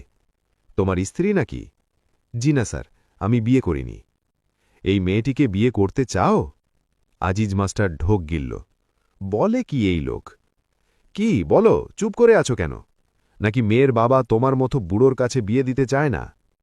আজিজ মাস্টার খুক খুক করে কাশতে লাগল। নীল শার্ট তীক্ষ্ণ গলায় বলল, স্যারের কথার জবাব দেন, স্যার রেগে যাচ্ছেন। মেজর সাহেব কৌতূহলী হয়ে তাকালেন। তার চোখ দুটি খুশি খুশি। বলো, মেয়েটির বয়স কত? বয়স কম। কত? 13-14। মেজর সাহেব হঠাৎ সুর পাল্টে নরম স্বরে জিজ্ঞেস করলেন, মেয়েটি কার? ওর বাবার নাম কি? আজিজ মাস্টার জবাব দিল না। মেজর সাহেব অসহিষ্ণু কণ্ঠে বললেন, শুধু শুধু দেরি করছ, বলে ফেলো। নীল শার্ট বলল, কেন শুধু শুধু রাগাচ্ছেন, বলে দেন না। জয়নাল মিয়ার মেয়ে, ওনার বড় মেয়ে, যার বাড়িতে ট্রানজিস্টার আছে। আজিজ মাস্টার বেশ অবাক হল। এই লোকটির স্মৃতিশক্তি বেশ ভালো, মনে রেখেছে। তুমি এখন আর আগের মতো স্বতঃস্ফূর্তভাবে কথা বলছ না, প্রতিটি প্রশ্ন দুবার করে করতে হচ্ছে। কারণ কি? আজিজ মাস্টার জবাব দিল না। তুমি কি আমার উপর রাগ করেছ? বলো, রাগ করেছ? না। এখন তুমি আর স্যার বলছ না কেন? নিশ্চয়ই তুমি আমার উপর রাগ করেছ। জি না স্যার। মেজর সাহেব অনেকখানি ঝুঁকে এলেন আজিজ মাস্টারের দিকে। গলার স্বর নিচে নামিয়ে বললেন, শোনো, ওই মেয়েটির সঙ্গে আমি তোমার বিয়ের ব্যবস্থা করে দিচ্ছি। আজ রাতে সম্ভব হবে না, আজ রাতে আমরা ব্যস্ত, কাল ভোরে। কি, তুমি খুশি তো? আজিজ মাস্টার তাকিয়ে রইল। কি, কথা বলছ না যে? বলো, শুক্রিয়া। শুক্রিয়া। আমি কথার খেলাফ করি না, যা বলেছি তা করব। এখন তুমি আমার কয়েকটি প্রশ্নের জবাব দাও। মেজর সাহেব সিগারেটের প্যাকেট বাড়িয়ে দিলেন, নিজে একটি ধরালেন। তার চোখে এখন আর হাসি ঝিকমিক করছে না। তোমাদের এই জঙ্গলা মাঠে কি আছে? কিছু নাই, জঙ্গল। আমরা জানি ইস্ট বেঙ্গল রেজিমেন্টের বেশ কিছু জওয়ান এবং কয়েকজন অফিসার এখানে লুকিয়ে আছে। আজিজ মাস্টারের চোখ বড় হয়ে গেল। ওরা আমাদের 2 জন অফিসারকেও নিয়ে গেছে। একজন হচ্ছে আমার বন্ধু মেজর বখতিয়ার, ফুটবল প্লেয়ার। আমি কিছুই জানি না স্যার। কিছুই জানো না? জি না স্যার। আমি যতদূর জানি এ গ্রাম থেকেই তো ওদের খাবার যাচ্ছে। আমি স্যার কিছুই জানি না। আমি ভাবছিলাম জানো। জানি না স্যার। মেজর সাহেব চোখ বন্ধ করে সিগারেট টানতে লাগলেন। প্রচণ্ড প্রস্রাবের বেগ হয়েছে আজিজ মাস্টারের। সে ভয়ে ভয়ে বলল, স্যার আমি যাই? মেজর সাহেব চোখ না খুলেই বললেন, সেটা কি ঠিক হবে? আমরা ওদের ধরতে এসেছি। এখন তোমাকে যেতে দিলে খবরটা ওদের কাছে পৌঁছে যেতে পারে, পারে না? আজিজ মাস্টার ঢোক গিলল। তুমি ওই ঘরে আজ রাতটা কাটাও। আমরা অপারেশন শুরু করব বিকেলের দিকে। আরেকটি বড় কোম্পানি আসবে আমাকে সাহায্য করতে। ওদের জন্যই অপেক্ষা করছি। আজিজ মাস্টারের হাঁপানির টান উঠে গেল। টেনে টেনে শ্বাস নিতে লাগল। মেজর সাহেব হালকা গলায় বললেন, তোমাকে অনেক গোপন খবর দিয়ে দিলাম, তবে অসুবিধা নেই, তুমি বন্ধু মানুষ, যাও ওই ঘরে চলে যাও। স্যার, আমি কিছুই জানি না। জানো না সে তো আগেই বলেছ। সবাই কি আর সবকিছু জানে? জানে না। যাও ওই ঘরে গিয়ে বসে থাকো। রোদ থেকে এসেছে বলেই কিনা কে জানে এই পরিচিত ঘরও আজিজ মাস্টারের কাছে অচেনা লাগতে লাগল। অথচ এটা টিচার্স রুম। আজিজ মাস্টার রোজ এখানে বসে। মাস্টার সাহেব? কে? আজিজ মাস্টার অবাক হয়ে দেখল একটা চেয়ারে ইমাম সাহেব জড়সড় হয়ে বসে আছেন। ইমাম সাহেবের নাক মুখ ফুলে গেছে, নিচের ঠোঁটটি কেটে গেছে, তার সাদা পাঞ্জাবিতে রক্তের ছোপ, কাটা ঠোঁট দিয়ে হলুদ রঙের রস বেরোচ্ছে। আজিজ মাস্টার দীর্ঘ সময় তার দিকে তাকিয়ে রইল এবং নিজের অজান্তেই একসময় তার প্রস্রাব হয়ে গেল। ইমাম সাহেব তাকিয়ে তাকিয়ে দেখলেন মেঝেতে প্রস্রাব করাচ্ছে, তার কোনো ভাবান্তর দিনের হলো না। বেলা মীর আলীর কাজ হচ্ছে পরিবানুকে কোলে নিয়ে বারান্দায় বসে থাকা। পরিবানুর বয়স ৩। দাদাকে সে খুবই পছন্দ করে। মীর আলীও জগতের অনেক জটিল বিষয় নিয়ে তার সঙ্গে কথা বলে। মীর আলীর কথা বলার ভঙ্গি দেখে মনে হওয়া অস্বাভাবিক নয় যে সে পরিবানুর মতামতকে যথেষ্ট গুরুত্ব দেয়। আজ ভোরবেলাও সে নাতনিকে কোলে নিয়ে মুড়ি খেতে বসেছিল। দাঁত না থাকায় মুড়ি চিবোতে পারে না। একগাল মুড়ি নিয়ে তাকে অনেকক্ষণ বসে থাকতে হয়। ঘরে আম আছে, একটা পাকা আমের রস মুড়ির বাটিতে ঢেলে দিলেই সমস্যার সমাধান হয়। কিন্তু অনুফা সেটা করবে না। বদি বাড়িতে না থাকলে সে তার শ্বশুরের খাওয়া দাওয়ার দিকে তেমন নজর দেয় না। আজ মীর আলীর চা খেতে ইচ্ছে হচ্ছে। ঘরে চায়ের পাতা আছে, গুড় আছে, বদি এনে রেখেছে, তার বাবার জন্যেই এনেছে। তিনি নিজের কানে শুনেছেন বদি বলছে, বাজানরে মাঝে মধ্যে দিও, বুড়া মানুষ, চায়ে কাশির আরাম হয়। মীর আলী প্রতিদিন ভোরেই বেশ সাড়ম্বরে খানিকক্ষণ কাশে, যাতে অনুফার চায়ের কথাটা মনে পড়ে। বেশিরভাগ দিনই তার মনে পড়ে না, আজও হয়তো পড়বে না, তবু সে কাশতে লাগল। কাশতে কাশতেই পরিবানুকে বলল, চা হইল সর্দি কাশের বড় ওষুধ, বুঝছস পড়ি? পড়ি উত্তর দিল না। মীর আলী আবার বলল, বড় জামবাটির এক বাটি চা যদি সকালে খায় কেউ, তা হইলে সর্দি কাশি বাত সব যায়, চাটা খুব বড় ওষুধ। মীর আলীর জন্য আজ দিনটি সম্ভবত খুব শুভ, কারণ অনুফা তাকে এক বাটি চা এনে দিল। সেই চায়ে তেজপাতা দেওয়ায় বেশ সুন্দর একটা গন্ধ বেরোচ্ছে। অভিভূত হয়ে পড়ল মীর আলী। অনুফা জিজ্ঞেস করল, মিষ্টি হইছে কিনা দেখেন। হইছে গো বেটি, হইছে, জবর বালা হইছে। অনুফাকে দু একটা সুন্দর কথা বলতে ইচ্ছে করছে মীর আলীর, কিন্তু কি বললে সে খুশি হয় তা তার জানা নেই। অনুফা বলল, মুড়ি চায়ের মধ্যে ভিজায়া চামচ দিয়া খান, চামচ দিতাছি। মীর আলী অনুফার প্রতি বড় মমতা বোধ করল। সংসারের আয় উন্নতি যা হচ্ছে এই মেয়েটির কারণেই হচ্ছে। ঘরে এখন চামচ আছে, নতুন সাইকেল আছে। গত বছর বদি তাকে লেপ বানিয়ে দিয়েছে। বলতে গেলে গত শীত কোন দিকে গিয়েছে বুঝতেই পারা যায়নি। অথচ বদিকে বিয়ে করানোর আগে কি হাল ছিল সংসারের। সব ভাগ্য। অনুফা এ সংসারে ভাগ্য নিয়ে এসেছে। মীর আলী ভাবতে চেষ্টা করল, অনুফা এ বাড়িতে আসার পর কি তারা কখনো একবেলা না খেয়ে থেকেছে? না। নীলগঞ্জে এরকম ভাগ্য কজনের আছে? অথচ কত ঝামেলা ছিল বদির বিয়েতে। শেষ মুহূর্তে বিয়ে ভেঙে যাওয়ার অবস্থা। বদির মামা বলেছিল, এই মেয়ের মা নাই, জামাইয়ের কোনো আদর হইত না। কথা খুবই সত্য, কিন্তু বিয়ের কথা ঠিকঠাক হবার পর বিয়ে ভেঙে দেওয়াটা ঠিক না। মনে খুঁতখুতানি নিয়ে সে ছেলেকে নিয়ে বিয়ে করতে গেল। কি ঝড় সেই বিয়ের রাতে, লণ্ডভণ্ড অবস্থা। পরদিন শেষ রাতে ছেলে বউ নিয়ে বাড়ি ফিরে দেখল ঝড়ে গ্রামে কারও কোনো ক্ষতি হয়নি, শুধু তার ঘরটি পড়ে গেছে। কি অলক্ষণ! পরিবানু বলল, দাদা চা দাও। পুলাপান মাইনসের চা খাওয়ন নাই। চা দাও দাদা। মীর আলী হাঁক দিল, বৌমা আর একটা বাটি দাও। ঠিক এই সময় এক ঝাঁক গুলির শব্দ হল। হালকা মেশিনগানের কানে তালা ধরানো ক্যাট ক্যাট শব্দ। পরিবানু আকাশ ফাটিয়ে কাঁদতে লাগল। মীর আলী উঠে দাঁড়াতে গিয়ে চায়ের বাটি উল্টে ফেলল পরিবানুর পায়ে। নীলগঞ্জ গ্রামে ছোটাছুটি শুরু হয়ে গেল। দ্বিতীয় একটা সৈন্যদল এসে ঢুকল। তারা ঢুকল মার্চ করে, গর্বিত ভঙ্গিতে। তাদের সঙ্গে আছে ৪০ জন রাজাকারের একটি দল। তালে তালে পা ফেলবার একটা প্রাণান্ত চেষ্টা করছে তারা। দলটি অনেক দূর থেকে আসছে।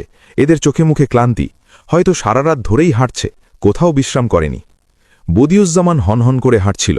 হাঁটা না বলে একে দৌড়নো বলাই ঠিক হবে। কয়েকদিন বৃষ্টি না হওয়ায় রাস্তাঘাট শুকনো, দ্রুত হাঁটতে কষ্ট হচ্ছে না। তার একমাত্র চেষ্টা কত তাড়াতাড়ি মধুবন বাজারে গিয়ে পৌঁছনো।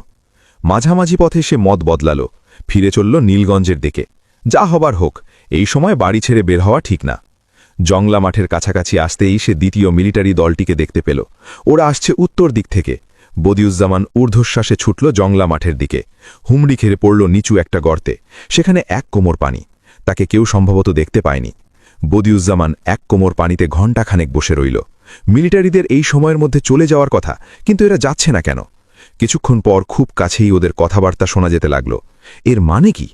বদিউজ্জামান মাথা উঁচু করে দেখতে চেষ্টা করল। চোখের ভুল কিনা কে জানে, তার মনে হল মিলিটারিরা জংলা মাঠ ঘিরে বসে আছে। বদিউজ্জামান গলা পর্যন্ত পানিতে ডুবিয়ে একটা মূর্তা ঝোপের আড়ালে মাথা ঢেকে রাখল। মাথার উপর ঝাঁ ঝাঁ করছে রোদ, কিন্তু পানি বেশ ঠান্ডা। বদিউজ্জামানের শীত শীত করতে লাগল। গা কুটকুট করছে। সবুজ রঙের একটা গিরগিটি চোখ বড় বড় করে তাকে দেখছে। বদিউজ্জামান হাত ইশারা করে তাকে সরে যেতে বলল। পচা গন্ধ আসছে পানি থেকে, পাট পচানোর গন্ধের মতো গন্ধ।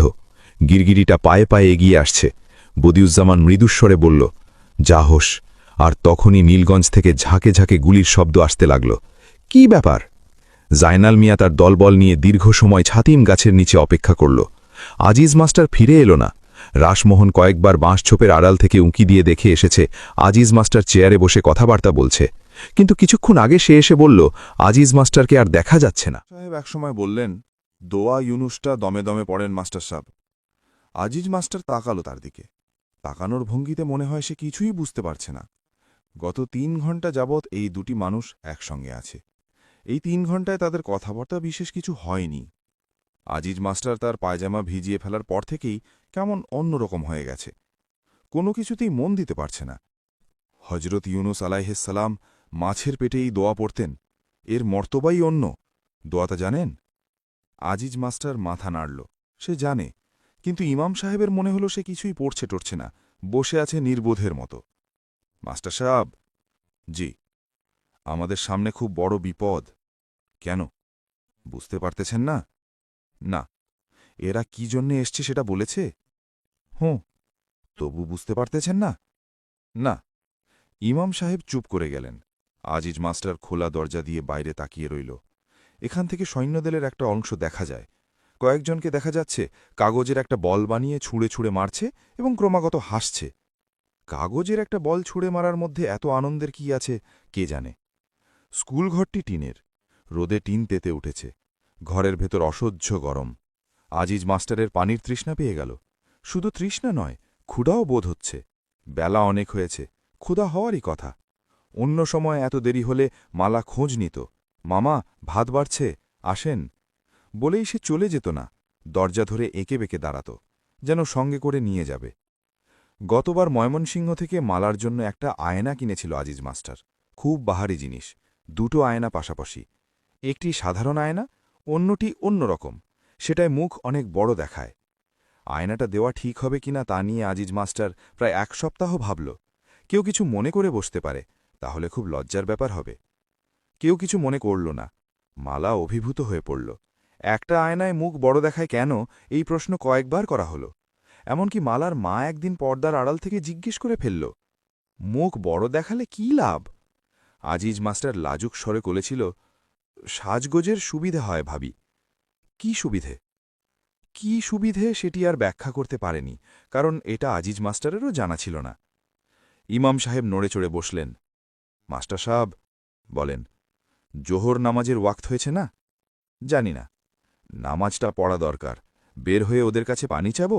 অজু নাই আমার। দেখেন আপনি চিন্তা করে। আপনি তো আর নামাজ পড়তে পারবেন না, শরীর নাপাক, গোসল লাগবে। পেশাব করে দিয়েছেন তো?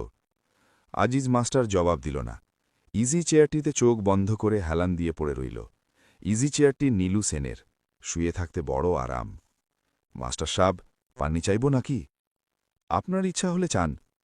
এর মধ্যে তো দোষের কিছু নেই, এরাও তো মুসলমান। হুঁ, যান না, গিয়ে চান। ভয় লাগে। ভয়ের কি আছে? ইমাম সাহেব নড়েন না, জড়সড় হয়ে চেয়ারেই বসে থাকেন। চোখ বন্ধ করে ইজি চেয়ারে শুয়ে থাকতে থাকতে আজিজ মাস্টারের ঝিমুনি আসে। ঝিমুতে ঝিমুতে একসময় ঘুমিয়েও পড়ে। এর মধ্যেই ছাড়া ছাড়া বেশ কয়েকটি স্বপ্ন দেখে। ঘুমের মধ্যেই বুঝতে পারে এগুলো স্বপ্ন, তবু তার ভালোই লাগে। ইমাম সাহেব বিরক্ত মুখে তাকিয়ে থাকেন তার দিকে। এই কেমন মানুষ, ঘুমিয়ে পড়েছে? তিনি মৃদুস্বরে ডাকেন, এই যে মাস্টার সাহেব, এই। আজিজ মাস্টার নড়ে চড়ে, কিন্তু তার ঘুম ভাঙে না। নীলু সেন গতরাতে এক পলকের জন্য ঘুমোতে পারেনি। দোতলার যে ঘরটিতে তার বিছানা, সে ঘরের বারান্দায় গড়াগড়ে করেছে। নীলু সেনের বোনপো বলাই চোখ বড় বড় করে মামার অবস্থা দেখেছে। রাত 2টোর দিকে বলাই ঠিক করল মামার জন্য ডাক্তার আনতে সরাইল বাজারে যাবে। পথঘাট এখন শুকনো, বদিউজ্জামানের 9 সাইকেল নিয়ে যাওয়া যাবে। নীলু সেন হাঁপাতে হাঁপাতে বললেন, এতক্ষণ বাঁচব নালে বলাই, এতক্ষণ বাঁচব না। বলাইয়েরও তাই ধারণা হল, এত কষ্ট সহ্য করে কেউ দীর্ঘ সময় বেঁচে থাকতে পারে না, থাকা উচিতও নয়। ব্যথাটা কোথায়? তলপেটে। বলাই দ্বিতীয় প্রশ্নের সময় পেল না। নীলু সেনের মুখ দিয়ে গাঁজলা বেরোতে লাগল। সময় শেষ হয়েছে বোধহয়। এত বড় বাড়িতে 2টি মাত্র প্রাণী। বলাইয়ের ভয় করতে লাগল। কি সর্বনাশ, এ কি বিপদ! মামা, গ্রামের 2-1জন মানুষরে ডাক দিয়ে আনি। তুই নড়িস না, আমার সময় শেষ। বলাই মামার হাত ধরে বসে রইল। তার কাছে মনে হল মামার গা হাত পা ঠান্ডা হয়ে আসছে। বলাই ঘামতে লাগল, কিন্তু শেষ রাত্রে হঠাৎ ব্যথা কমে গেল। নীলু সেন শান্তস্বরে বলল, ব্যথা নাই। বলাই, ঠান্ডা পানি দে 1 গ্লাস। বলাই পানি এনে দেখে মামা মেঝেতেই ঘুমিয়ে পড়েছে। নিশ্চিন্ত আরামের ঘুম, বড় মায়া লাগে দেখে। গ্রামে মিলিটারি আসের এত বড় একটা খবরেও বলাই তার ঘুম ভাঙাল না। আহা, বেচারা, ঘুমাক। নীলু সেনের ঘুম ভাঙাল মিলিটারিরা। ডাকাডাকি হইচই শুনে নীলু সেন দোতলার জানালা দিয়ে মুখ বের করল। কি ব্যাপার? নীল শার্ট পরা একটি লোক বলল, আপনার নাম কি নীলু? নীলু সেন? যে আজ্ঞে। আপনার বাড়িতে আর কে আছে? বলাই, আমার বোনপো বলাই। আপনারা কে? বলাইকে নিয়ে নিচে নেমে আসেন। নীলু সেন বলাইকে কোথাও খুঁজে পেলেন না। গায়ে একটা পাতলা সুজনি চড়িয়ে নিচে নেমে এলেন। ভারী দরজা খুলতে সময় লাগল। বাইরে থেকে অসহিষ্ণু কণ্ঠে কে যেন বলল, এত সময় লাগছে কেন? নীলু সেন কিছুই বুঝতে পারছে না। তার ঘুমের ঘোরও বোধহয় ভালোমতো কাটেনি। সে দরজা খুলে বিনীত ভঙ্গিতে বলল, আদাব। তার কথা শেষ হবার আগেই 4-5টা গুলির শব্দ হল। নীলু সেন কাত হয়ে পড়ে গেলেন দরজার পাশে। কোনো চিৎকার না, নিঃশব্দ মৃত্যু। নীল শার্ট পরা লোকটি ডাকল, বলাই, বলাই। বদিউজ্জামান মাথা নিচু করে কয়েক ঢোক পানি খেল। তৃষ্ণায় বুক ফেটে যাচ্ছে। তার মনে হল পায়ে আর কোনো বোধ শক্তি নেই। মাথা কেমন যেন করছে। গিরগিটিটি তাকিয়ে আছে তার দিকে। এর চোখ দুটি মানুষের মতো, মনে হয় হাসছে। বুড়ো মানুষের মতো মাথা ঝুঁকিয়ে ঝুঁকিয়ে হাসা। সে হাত ইশারা করে গিরগিটিটাকে বিদে করতে চাইল, কিন্তু সে যাচ্ছে না, তাকিয়ে আছে। আচ্ছা, মিলিটারিদের সম্পর্কে যেসব গল্প শোনা যায় সেগুলি সত্যি। শুধু শুধু এরা মানুষ মারবে কেন? এরা নাকি নতুন কোনো জায়গায় গেলেই প্রথম ধাক্কায় 40-50 জন মানুষ মেরে ফেলে ভয় দেখাবার জন্য। এটা একটা কথা হল? সব গুজব। এরাও তো আল্লাহর বান্দা। মিলিটারিও মানুষ, রক্ত একটু গরম, এই আর কি। এটা তো দোষের কিছু না। পোশাকটাই এরকম, গায়ে দিলে রক্ত গরম হয়ে যায়। বদিউজ্জামান খুক খুক করে 2বার কাশল। নিজের কাশির শব্দে নিজেই চমকে উঠল। কেমন বেকুপের মতো কাণ্ড করছে। নির্জন জায়গা, অল্প শব্দ হলেই অনেক দূর থেকে শোনা যায়। আবার কাশি আসছে। বদিউজ্জামান কাশি সামলাবার চেষ্টা করতে গিয়ে ঘর ঘর একটা শব্দ বের করল। গিরগিটিটা ভয় পেয়ে চলে যাচ্ছে। না, যাচ্ছে না, আবার দাঁড়িয়ে পড়েছে। পানি খেতে এসেছে বোধহয়। তাকে দেখে পানি খাবার সাহস হচ্ছে না, আবার তৃষ্ণা নিয়ে চলেও যেতে পারছে না। বদির আবার তৃষ্ণা বোধ হল। সে মাথা নিচু করে কয়েক ঢোক পানি খেল। নীল শার্ট পরা লোকটি বলল, আপনারা দুজন আসেন আমার সঙ্গে। আজিজ মাস্টার তাকাল ইমাম সাহেবের দিকে। ইমাম সাহেব ভীত স্বরে বললেন, কোথায়? নীল শার্ট পরা লোকটির মুখ অস্বাভাবিক গম্ভীর। তাকে কোনো প্রশ্ন দ্বিতীয়বার করার সাহস হয় না। তবু ইমাম সাহেব দ্বিতীয়বার জিজ্ঞেস করলেন, কোথায়? বিলের কাছে। কেন? মেজর সাহেব নিয়ে যেতে বলেছেন। কি জন্যে? এত কিছু জিজ্ঞেস করবার দরকার নেই, আপনারা ওঠেন, মেজর সাহেব অপেক্ষা করছেন। বড় ভয় লাগতেছে ভাই। ভয়ের কিছু নাই, আসেন। আজিজ মাস্টার একটি কথাও বলল না, নিঃশব্দে বেরিয়ে এলো। সবার শেষে বেরুলেন ইমাম সাহেব। তিনি খুঁড়িয়ে হাঁটছিলেন। স্কুলঘরের বারান্দায় কেউ নেই। ধুধু করছে চারদিক। বসে থাকা সেপাইরা কখন গিয়েছে, কোথায় গিয়েছে কে জানে। ঘরের ভেতরে বসে কিছুই বোঝা যায়নি। হয়তো কোনো পাহারা টাহারা ছিল না। ইচ্ছে করলেই নীল শার্ট পরা লোকটি বলল, আপনারা দুজন আসেন আমার সঙ্গে। আজিজ মাস্টার তাকাল ইমাম সাহেবের দিকে।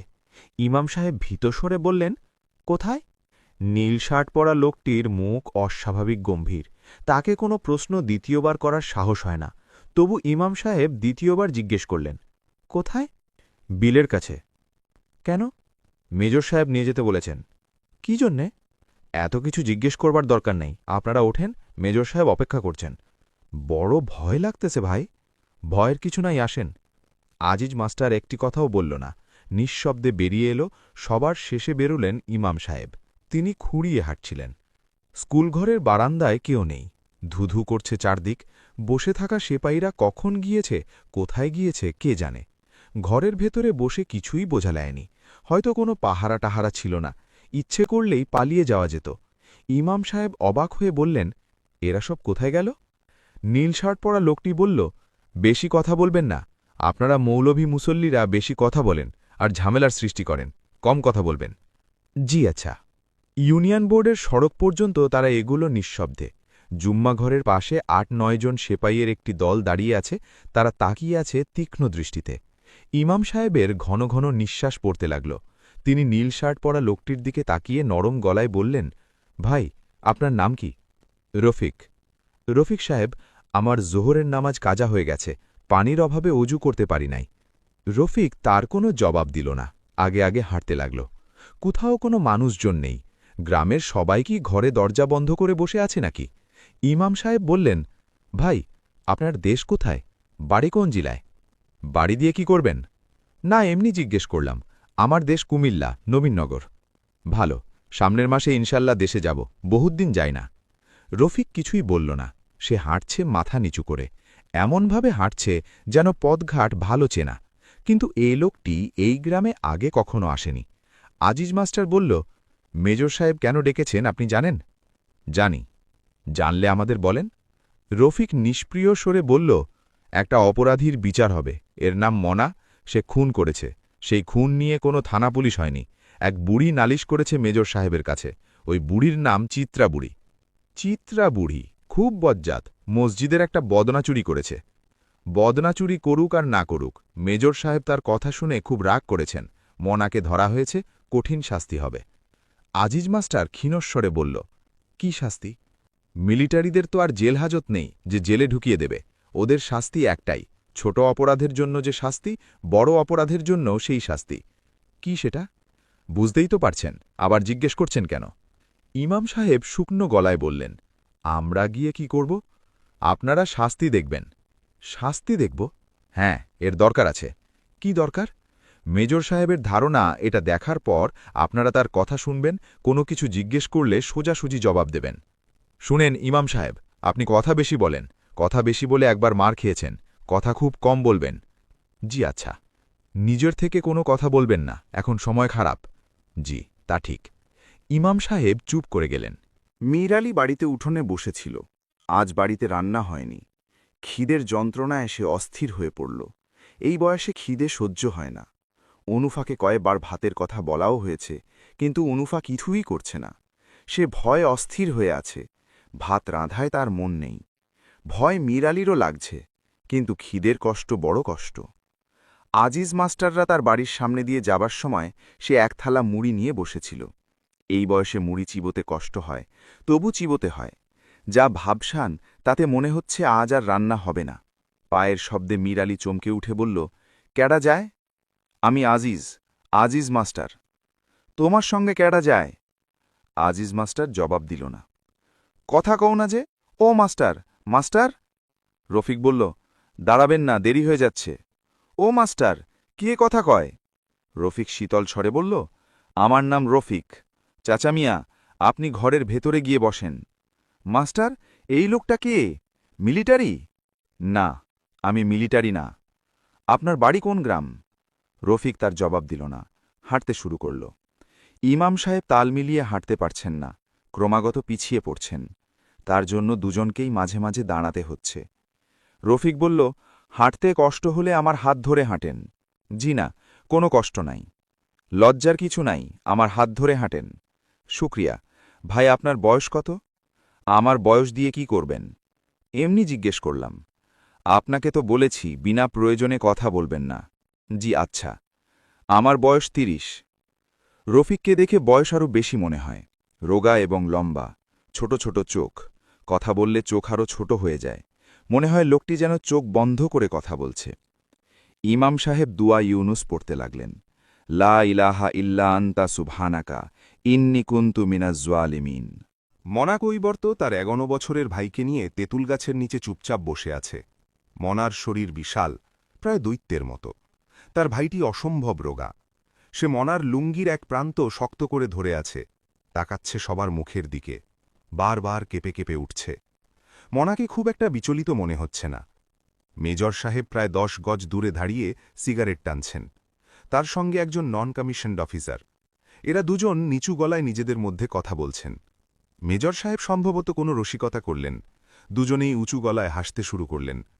মনার ভাইটি চোখ বড় বড় করে তাকালো তাদের দিকে। বিলের পাড়ের উঁচু জায়গায় একদল রাজাকার দাঁড়িয়ে। খুব কাছেই মিলিটারি আছে বলেই হয়তো তারা বুক ফুলিয়ে আছে। অহংকারী, গর্বিত ভঙ্গি। এদের মধ্যে শুধু দুজনের পায়ে স্পঞ্জের স্যান্ডেল, বাকি কারো পায়ে কিছু নেই। এরা নিজেদের মধ্যে গুনগুন করে কথা বলছে, তবে এদের মুখ শুকনো, ভয় পাওয়া চোখ। মেজর সাহেব এগিয়ে এলেন মনার দিকে।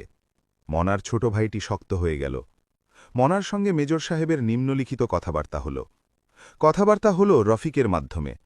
আজিজ মাস্টার ও ইমাম সাহেবকে সরিয়ে দেওয়া হল। তারা বসে রইল বিলের পাড়ে। প্রশ্নোত্তর শুরু হল। তুমি একটি খুন করেছ? মনা জবাব দিল না, মাটির দিকে তাকিয়ে রইল। চুপ করে থাকবে না, স্পষ্ট জবাব দাও। বলো হ্যাঁ কিংবা না। হ্যাঁ, গুড। স্পষ্ট জবাব আমি পছন্দ করি। এখন বলো কেন করেছ? বিনা কারণে তো কেউ মানুষ মারে না।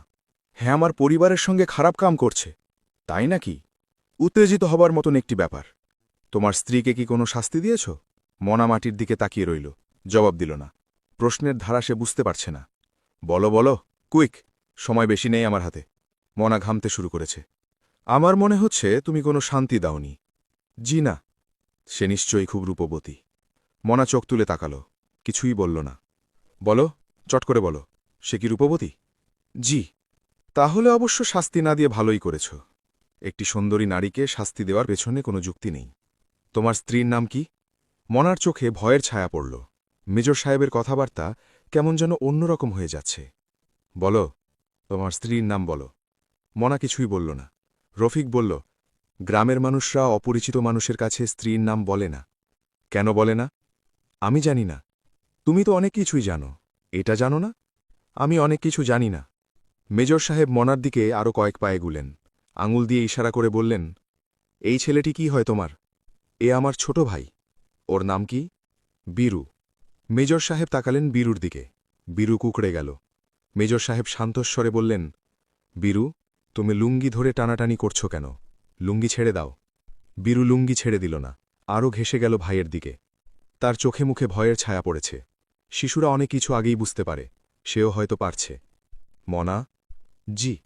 তুমি বড় একটা অন্যায় করেছ, কিছুক্ষণের মধ্যেই তার শাস্তি হবে। তোমার কি কিছু বলার আছে? মনা তাকিয়ে রইল, তার চোখে পলক পড়ছে না। মেজর সাহেব সিগারেট ধরালেন। অস্থির ভঙ্গিতে দৃঢ়স্বরে বললেন, এই দুজনকে পানিতে দাঁড় করিয়ে দাও। রফিক ইংরেজিতে বলল, এ বাচ্চাটিকেও? হ্যাঁ স্যার, এর কি কোনো প্রয়োজন আছে? প্রয়োজন আছে, এর প্রয়োজন আছে। আমি নিষ্ঠুরতার একটা নমুনা দেখাতে চাই। স্যার, তার কোনো প্রয়োজন নাই। প্রয়োজন আছে। আজ এই ঘটনাটি ঘটবার পর মিলিটারির নাম শুনলে ওরা কাপড় নষ্ট করে দেবে। তাতে কি লাভ স্যার? লাভ লোকসান আমার দেখার কথা, তোমার না। আমার সঙ্গে তর্ক করবে না। রফিক চুপ করে গেল। তাতে কি লাভ স্যার? লাভ লোকসান আমার দেখার কথা, তোমার না। আমার সঙ্গে তর্ক করবে না। রফিক চুপ করে গেল। মেজর সাহেব তীক্ষ্ণ স্বরে বললেন, এসব কথা পরবর্তী সময় কেউ মনে রাখবে না। অত্যাচারী রাজারা ইতিহাসে বীর শ্রেষ্ঠ হিসেবে সম্মানিত হন। আলেকজান্ডারের নৃশংসতার কথা কি কেউ জানে? সবাই জানে আলেকজান্ডার দ্য গ্রেট। রফিক কিছুই বলল না। মেজর সাহেব সহজ সুরে বললেন, যা করতে বলা হয়েছে করো, আর শোনো, ওই ইমাম, যা করতে বলা হয়েছে করো, আর শোনো, ওই ইমাম এবং ওই মাস্টার, ওদের দুজনকে খুব কাছাকাছি কোথাও বসিয়ে দাও। আমি চাই যাতে ওরা খুব ভালোভাবে দৃশ্যটা দেখে। ঠিক আছে স্যার। বাই দ্য ওয়ে, আমি দেখলাম ওই ইমাম তোমার হাত ধরে ধরে আসছে, কি ব্যাপার? হাঁটতে পারছিল না। ঠিকই পারবে। দৃশ্যটি তাদের দেখতে দাও, তারপর ওদের হাঁটতে বললে হাঁটবে, দৌড়তে বললে দৌড়াবে, লাফাতে বললে লাফাবে। ঠিক নয় কি? হয়তো ঠিক। হয়তো বলছো কেন? তোমার সন্দেহ আছে? জি না স্যার। গুড। সন্দেহ থাকা উচিত নয়। রফিক? জি স্যার। তোমাকে সঙ্গে নিয়ে আমি বেরোবো, গ্রামটি ভালো মতো ঘুরে দেখতে চাই। ঠিক আছে স্যার, মনে হয় দেখার মতো ইন্টারেস্টিং অনেক কিছুই আছে এই গ্রামে। কিছুই নেই স্যার, এটা একটা দরিদ্র গ্রাম। রাজাকাররা মোনা আর তার ভাইটিকে ঠেলে পানিতে নামিয়ে দিল। বীরু তার ভাইয়ের কোমর জড়িয়ে ধরে আছে, সে কাঁপছে থরথর করে। মনা এক হাতে তার ভাইকে ধরে আছে। রাইফেল তাক করা মাত্র বীরু চিৎকার করতে লাগল, দাদা বড় ভয় লাগে, ও দাদা ভয় লাগে। মনা মৃদুস্বরে বলল, ভয় নাই, আমাকে শক্ত কইরা ধর। বীরু প্রাণপণ শক্তিতে ভাইকে আঁকড়ে ধরল। ইমাম সাহেব গুলি হওয়ার সময়টাতে চোখ বন্ধ করে ফেললেন এবং তার পরপরই মুখ ভর্তি করে বমি করলেন। আজিজ মাস্টার সমস্ত ব্যাপারটি চোখের সামনে ঘটতে দেখল, এক পলকের জন্যেও দৃষ্টি ফিরিয়ে নিল না। আসছে, আকাশে মেঘ জমতে শুরু করেছে। মেজর সাহেব আকাশের দিকে তাকিয়ে বললেন, কি রফিক, বৃষ্টি হবে? হতে পারে, এটা ঝড় বৃষ্টির সময়। তোমার দেশের এই ঝড় বৃষ্টিটা ভালোই লাগে। রফিক মৃদুস্বরে বলল, তোমার দেশ বললেন কেন? মেজর সাহেব তীক্ষ্ণ দৃষ্টিতে তাকালেন, কিছু একটা বলতে গিয়েও বললেন না। কোথাও কোনো শব্দ নেই, যেন গ্রামে কোনো জনমানুষ নেই। মেজর সাহেব হালকা গলায় বললেন, মানুষকে ভয় পাইয়ে দেবার একটা আলাদা আনন্দ আছে, আছে না? রফিক জবাব দিল না। মেজর সাহেব বললেন, মানুষের ইনস্টিংক্টের মধ্যে এটা আছে, অন্যকে পায়ের নিচে রাখার আকাঙ্ক্ষা। তোমার নাই? না। আছে, তোমারও আছে, সবারই আছে, থাকতেই হবে। রফিক কিছু বলল না, তারা হাঁটছে পাশাপাশি। মেজর সাহেব কথা বলছেন বন্ধুর মতো, তার কথার ধরন দেখে মনে হয় রফিককে তিনি যথেষ্ট গুরুত্ব দেন। বদিউজ্জামানের বাড়ির সামনে দিয়ে যাওয়ার সময় মীর আলী তীক্ষ্ণ কণ্ঠে বলল, কেডা যায়, কেডা যায় জয়নাল মিয়া? মেজর সাহেব ধমকে দাঁড়ালেন। রফিক বলল, স্যার, লোকটা অন্ধ। মেজর সাহেবকে মনে হল এই খবরে বেশ উৎসাহ বোধ করছেন। কে লোকটি, কথা বলে না কেডা গো? আমি রফিক। রফিকটা কেডা, কোন বাড়ির? ঘরের ভেতর গিয়ে বসেন চাচা। মেজর সাহেব ঠান্ডা গলায় বললেন, তুমি ওকে কি বললে? রফিক ইংরেজিতে বলল, আমি তাকে ঘরে যেতে বললাম। কেন? এমনি বললাম। মীর আলী ভয় পাওয়া গলায় চেঁচাল, হেরা কে, হেরা কে? মেজর সাহেব বললেন, তুমি ওকে বলো, আমি major Ejaz Ahmed, commanding officer 58th infantry battalion. Sir বাদ দেন, বুড়ো মানুষ। তোমাকে বলতে বলেছি, তুমি বলো, যাও কাছে গিয়ে বলো। রফিক এগিয়ে গেল। মেজর সাহেব তাকিয়ে রইলেন তীক্ষ্ণ দৃষ্টিতে। তিনি কি বুড়োর চোখে মুখে কোনো পরিবর্তন দেখতে চাচ্ছিলেন? কোনো রকম পরিবর্তন অবশ্য দেখা গেল না। রফিক ফিরে আসতেই মেজর সাহেব বললেন, তুমি এই অন্ধ বুড়োকে বলো মেজর সাহেব আপনাকে সালাম জানাচ্ছেন। রফিক তাকিয়ে রইল। মেজর সাহেব বিরক্ত স্বরে বললেন, দাঁড়িয়ে আছো কেন, যাও। রফিক এগিয়ে গেল। বুড়ো মীর আলী কিছুই বলল না, মাথা নিচু করে বসেই রইল। আকাশে মেঘ জমছে, প্রচুর মেঘ, কালবৈশাখী হবে নিশ্চয়ই। তারা হাঁটছে নিঃশব্দে। মেজর সাহেব তাকে মাঝে মাঝে লক্ষ্য করছেন। রফিক, জি স্যার। তুমি তো জানতে চাইলে না আমি ওকে সালাম জানালাম কেন? জানতে চাও না? রফিক কিছু বলল না। রেশোবা গ্রামে আমার যে বৃদ্ধ বাবা আছেন, তিনি অন্ধ। তিনিও বাড়ির উঠোনে এই বুড়োটির মতো বসে থাকেন। পায়ের শব্দ পেলেই এই বুড়োটির মতো বলেন, ইয়ে কন? পৃথিবীর সব জায়গার মানুষই আসলে একরকম। কথাটি কি তুমি বিশেষ কোনো কারণে বললে? না, কোনো বিশেষ কারণে বলিনি। রফিক, আমরা একটা যুদ্ধের মধ্যে জড়িয়ে পড়েছি, সার্ভাইভালের প্রশ্ন। এই সময় অন্যায় কিছু হবেই। উল্টোটা যদি হতো, ধরো বাঙালি সৈন্য আমার গ্রামে ঠিক আমাদের মতো অবস্থায় আছে, তখন তারা কি করত? বলো, কি করত তারা? যে অন্যায় আমরা করছি তারা কি সেগুলো করত না? না। না? কি বলছো তুমি? যুক্তি দিয়ে কথা বলো। রাগ, ঘৃণা, হিংসা আমাদের মধ্যে আছে, তোমাদের মধ্যেও আছে। রফিক হঠাৎ দাঁড়িয়ে পড়ল, হাত ইশারা করে বলল, এরা ডেড বডিটা এখনো সরায়নি। মেজর সাহেব দেখলেন দরজার পাশে বুড়ো মতো একটি লোক কাত হয়ে পড়ে আছে। নীল রঙের বড় বড় মাছি ভনভন করে উঠছে চারদিকে। স্যার, এই লোকটির নাম নীলু সেন। এর কি কোনো আত্মীয় স্বজন নেই? এভাবে ফেলে রেখেছে কেন? রফিক গলা উঁচিয়ে ডাকল, বলাই, বলাই। কোনো সাড়া পাওয়া গেল না। কাকে ডাকছিলে? বলাইকে। ওর ছেলে কিংবা এরকম কিছু। এরা দুজন এই বাড়িতে থাকে। এত বড় একটা বাড়িতে দুটি মাত্র প্রাণী থাকে? এখন থাকে একটি। রফিক, জি স্যার। আমার মনে হয় তুমি সূক্ষ্মভাবে আমাকে কিছু বলবার চেষ্টা করছ। স্যার, আমি কিছুই বলবার চেষ্টা করছি না। এখন যা বলার তা আপনি বলবেন। আমি শুধু শুনব। এর মানে কি? কোনো মানে নাই স্যার। আপনি এত মানে খুঁজছেন কেন? দুজন আবার হাঁটতে শুরু করল। কালী মন্দিরের সামনে মেজর সাহেব থামলেন। কালী মূর্তি তিনি এর আগে দেখেননি। একটি মাত্র দরজা খোলা, পরিষ্কার কিছু দেখা যাচ্ছে না। মেজর সাহেব ঘরের ভেতরে ঢুকে দেখতে চাইলেন। রফিক বলল, স্যার, ঝড় হবার সম্ভাবনা, আমাদের তাড়াতাড়ি ফেরা উচিত। ফিরব? তোমাদের কালীমূর্তি দেখে যাই। তোমাদের বলা ঠিক নয় স্যার, আমি মুসলমান। তোমরা মাত্র 25 মুসলমান, বাকি 75 হিন্দু। তুমি মন্দিরে ঢুকে মূর্তিকে প্রণাম করলেও আমি কিছুমাত্র অবাক হব না। রফিক কোনো জবাব দিল না। মেজর সাহেব দীর্ঘ সময় ধরে আগ্রহ নিয়ে মূর্তি দেখলেন। হাসি মুখে বললেন, 4টি হাতে এই মহিলাটিকে মাকড়সার মতো লাগছে, লাগছে না? আমার কাছে লাগছে না। আমরা ছোটবেলা থেকেই মূর্তিগুলো এরকম দেখে আসছি। আমার কাছে এটাকেই স্বাভাবিক মনে হয়।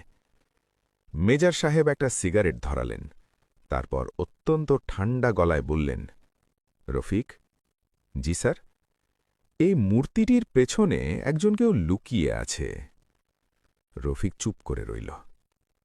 তুমি সেটা আমার আগেই বুঝতে পেরেছ, পারনি? রফিক জবাব দিল না। বুঝতে পেরেও আমাকে কিছু বলনি। রফিক ক্লান্তস্বরে ডাকল, বলাই। মূর্তির পেছনে কিছু একটা নড়ে চড়ে উঠল। তুমি কি করে বুঝলে ও বলাই?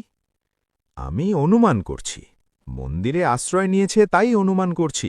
বলাই নাও হতে পারে, হয়তো কানাই। মন্দিরে আশ্রয় নিয়ে সে কি ভাবছে মা কালী ওকে রক্ষা করবে? ভাবাই তো স্বাভাবিক।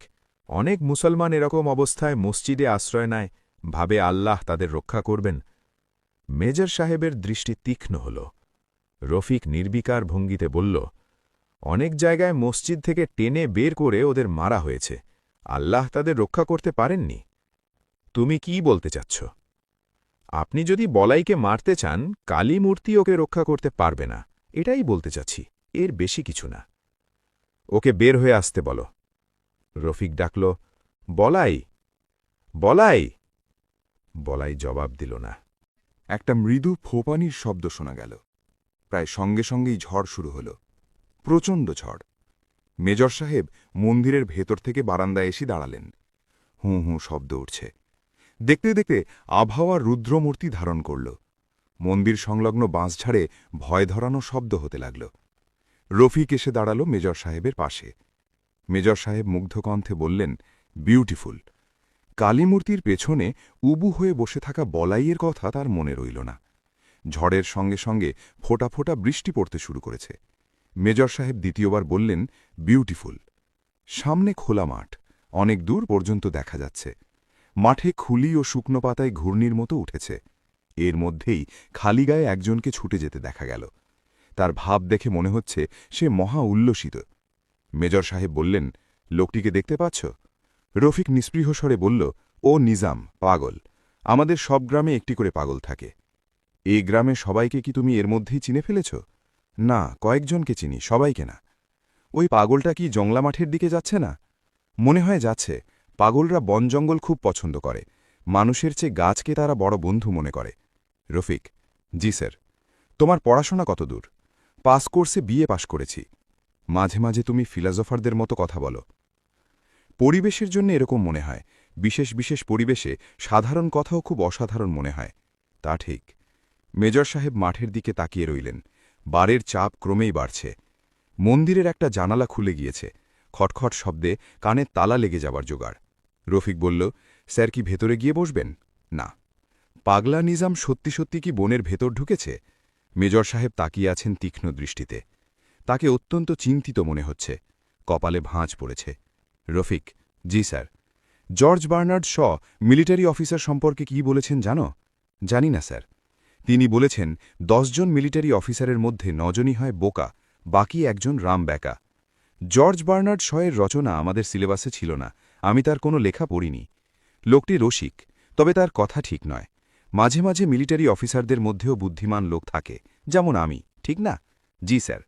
আমার কেন জানি মনে হচ্ছে তুমি যাকে পাগল বলছ সে পাগল নয়, সে জংলা মাঠে খবর দিতে। নিজাম আলী পাগল, ওর সঙ্গে আমার কথা হয়েছে। কি কথা হয়েছে? পাগলদের সঙ্গে যেরকম কথা হয় সেরকম, বিশেষ কিছু না। বুঝলে কি করে ও পাগল? ও মিলিটারি আশায় অত্যন্ত খুশি হয়েছে, এর থেকেই বুঝেছি। তুমি বলতে চাও মিলিটারি আশাটা কোনো আনন্দের ব্যাপার নয়? জি না স্যার। মেজর সাহেব ভ্রু কুঞ্চিত করে দূরের বনের দিকে তাকালেন, তারপর বললেন, চলো যাই। কোথায়? স্কুলে ফিরে যাই। এই ঝড়ের মধ্যে? হ্যাঁ। মেজর সাহেব মন্দিরের চাতাল থেকে নেমে পড়লেন। ঝড়ে উড়িয়ে নিতে চাচ্ছে, কিন্তু তিনি হাঁটছেন স্বাভাবিকভাবেই। সাপের শীষের মতো শীষ দিচ্ছে বাতাস। জুম্মা ঘরের কাছাকাছি আসতেই মুষলধারে বৃষ্টি শুরু হল। মেজর এজাজ আহমেদ সেই বৃষ্টি গ্রাহ্যই করলেন না। নিজের মনে গুনগুন করতে লাগলেন কিংস্টোন ট্রয়ের একটি গান, যার সঙ্গে বর্তমান পরিবেশ সমস্যার কোনো সম্পর্কই নেই। Pretty girls are everywhere, and when you call me, I will be there. Major সাহেবের গলা বেশ সুন্দর। ঝড় স্থায়ী হল আধ ঘণ্টার মতো। ঝড়ে গ্রামের কারও তেমন কোনো ক্ষতি হল না। শুধু বদিউজ্জামানের নতুন টিনের বাড়িটির ছাদ উড়ে গেল।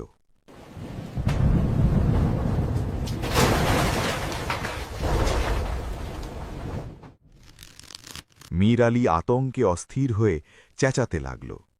অনুফা কি করবে ভেবে পেল না। তাদের বাড়ি গ্রামের বাইরে, ছুটে গ্রামে যাওয়ার কোনো প্রশ্নই ওঠে না। গোয়ালঘরটি এখনও টিকে আছে, সেখানে যাওয়া যায়, কিন্তু বাতাসের বেগ এখনও কমেনি। সেই নড়বড়ে চালা কখন মাথার ওপর পড়ে তার ঠিক কি। সে পরিবাণুকে কোলে নিয়ে তার শ্বশুরের হাত ধরে দাঁড়িয়ে রইল। মীর আলী ভাঙা গলায় চেঁচাতে লাগল, বদি, বদি রে, ও বদিউজ্জামান। বদিউজ্জামানের চোখ জবা ফুলের মতো লাল। এখন আর তার আগের মতো কষ্টবোধ হচ্ছে না। পানিতে দাঁড়িয়ে থাকতে তার ভালোই লাগছে। ঝড় বৃষ্টির সময় সে নিজের মনে খানিকক্ষণ হেসেছে। কেন হেসেছে সে জানে না।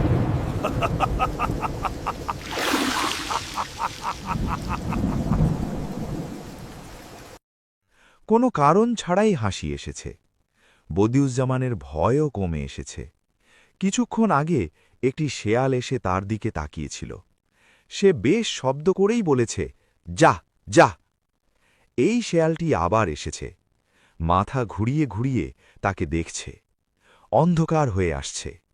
টকটকে লাল চোখ নিয়ে বদিউজ্জামান তাকিয়ে আছে শেয়ালটির দিকে। তার ভালোই লাগছে। গিরগিটিটি দুপুরের পর থেকেই নেই। বদিউজ্জামানের খুব নিঃসঙ্গ লাগছিল। এখন আর লাগছে না। মাগরিবের নামাজ আদায় করতে ৪-৫ জন মুসল্লি গিয়েছিল মসজিদে। আজানের পরপরই কয়েকটি গুলির শব্দ হওয়ায় তারা নামাজ আদায় না করেই ফিরে এল। ফেরার পথে তাদের মনে হল কাজটা ঠিক হল না, এতে আল্লাহর গজব পড়ার সম্ভাবনা। তারা আবার মসজিদে ফিরে গেল, নামাজ পড়ল। মসজিদ থেকে বেরোবার সময় দেখল রাস্তায় মিলিটারি। তারা আবার মসজিদে ফিরে গেল, রাত কাটাল সেখানেই। সন্ধ্যের পর গ্রামের কোথাও কোনো বাতি জ্বলল না। চারদিকে অন্ধকার। সবাই বসে রইল। কোনো সারশব্দ নেই। শুধু কৈবর্ত পাড়ায় কে যেন সুর করে কাঁদছে। সেই সুরেলা কান্না ভেসে আসছে অনেক দূর পর্যন্ত।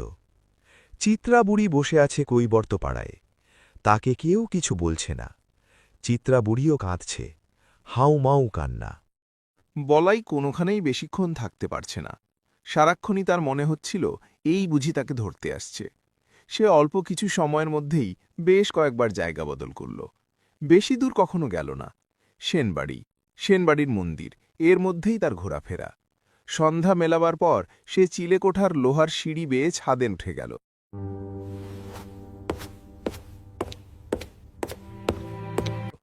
ছাদে আধ হাতের মতো পানি জমে আছে। সে বসে রইল পানির মধ্যে। কিছুক্ষণ তার ভালোই কাটল। তারপরই মনে হতে লাগল লোহার সিঁড়িতে যেন শব্দ হচ্ছে। মিলিটারিরা উঠে আসছে, সিঁড়ি কাঁপছে। তারপর আবার সব চুপচাপ। কেউ আসেনি, মনের ভুল। বলায়ের নিঃশ্বাস স্বাভাবিক হয়ে গেল। আবার মনে হল কেউ আসছে, সিঁড়ি কাঁপছে। বলাই দ্রুত নিঃশ্বাস নিতে লাগল।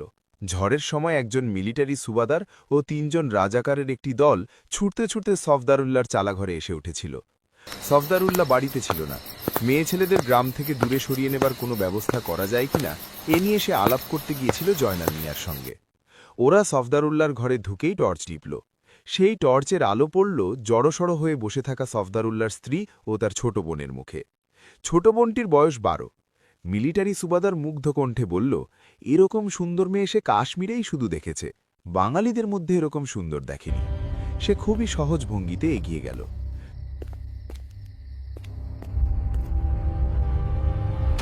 ঝড়ের জন্য এই দু বোনের চিৎকার কেউ শুনতে পেল না।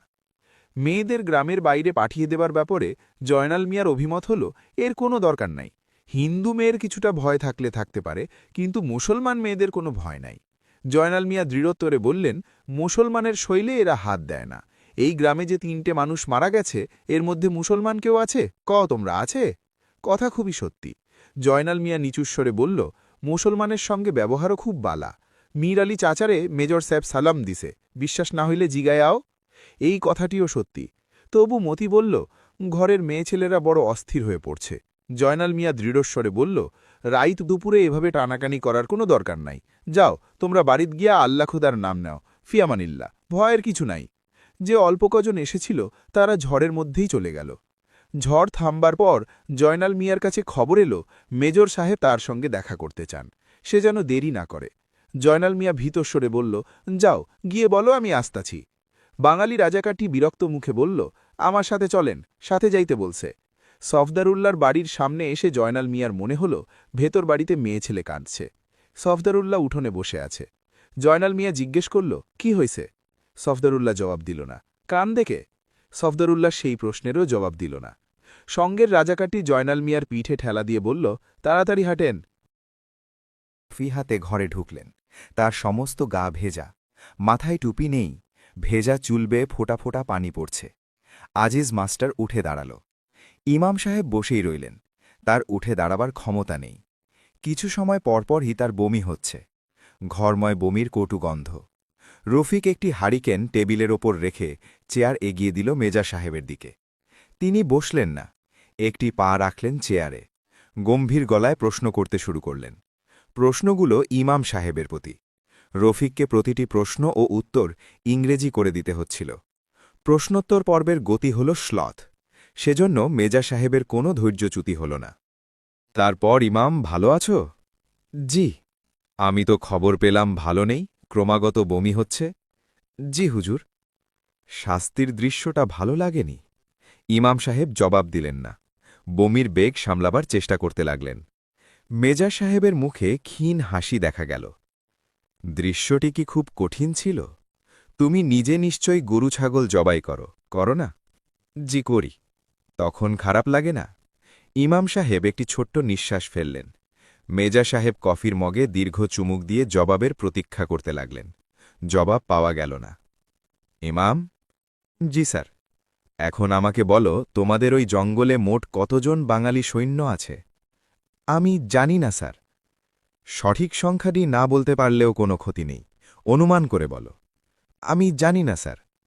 আচ্ছা বেশ, সৈন্য নেই এই কথাটিই তোমার মুখ থেকে শুনি। স্যার, আমি জানি না, কিছুই জানি না স্যার। মেজা সাহেব কফির মগ নামিয়ে রাখলেন, সিগারেট ধরালেন। তার কপালের চামড়ায় সূক্ষ্ম ভাঁজ পড়ল। তুমি কখনো ওই বনে যাওনি? জি না স্যার, আমি ধর্মকর্ম নিয়ে থাকি। ধর্মকর্ম নিয়ে থাকো? জি স্যার। মসজিদে লোক হয়? হয় স্যার। সেখানে তুমি পাকিস্তানের জন্যে দোয়া করো? ইমাম সাহেব চুপ করে গেলেন। মেজা সাহেবের কণ্ঠে অসহিষ্ণুতা ধরা পড়ল।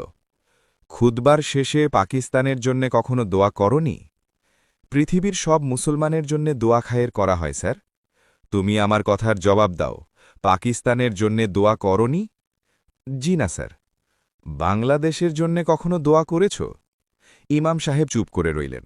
মেজা সাহেব হঠাৎ প্রচণ্ড একটা চড় বসিয়ে দিলেন। ইমাম সাহেব চেয়ার থেকে উল্টে পড়ে গেলেন। রফিক তাকে উঠে বসাল।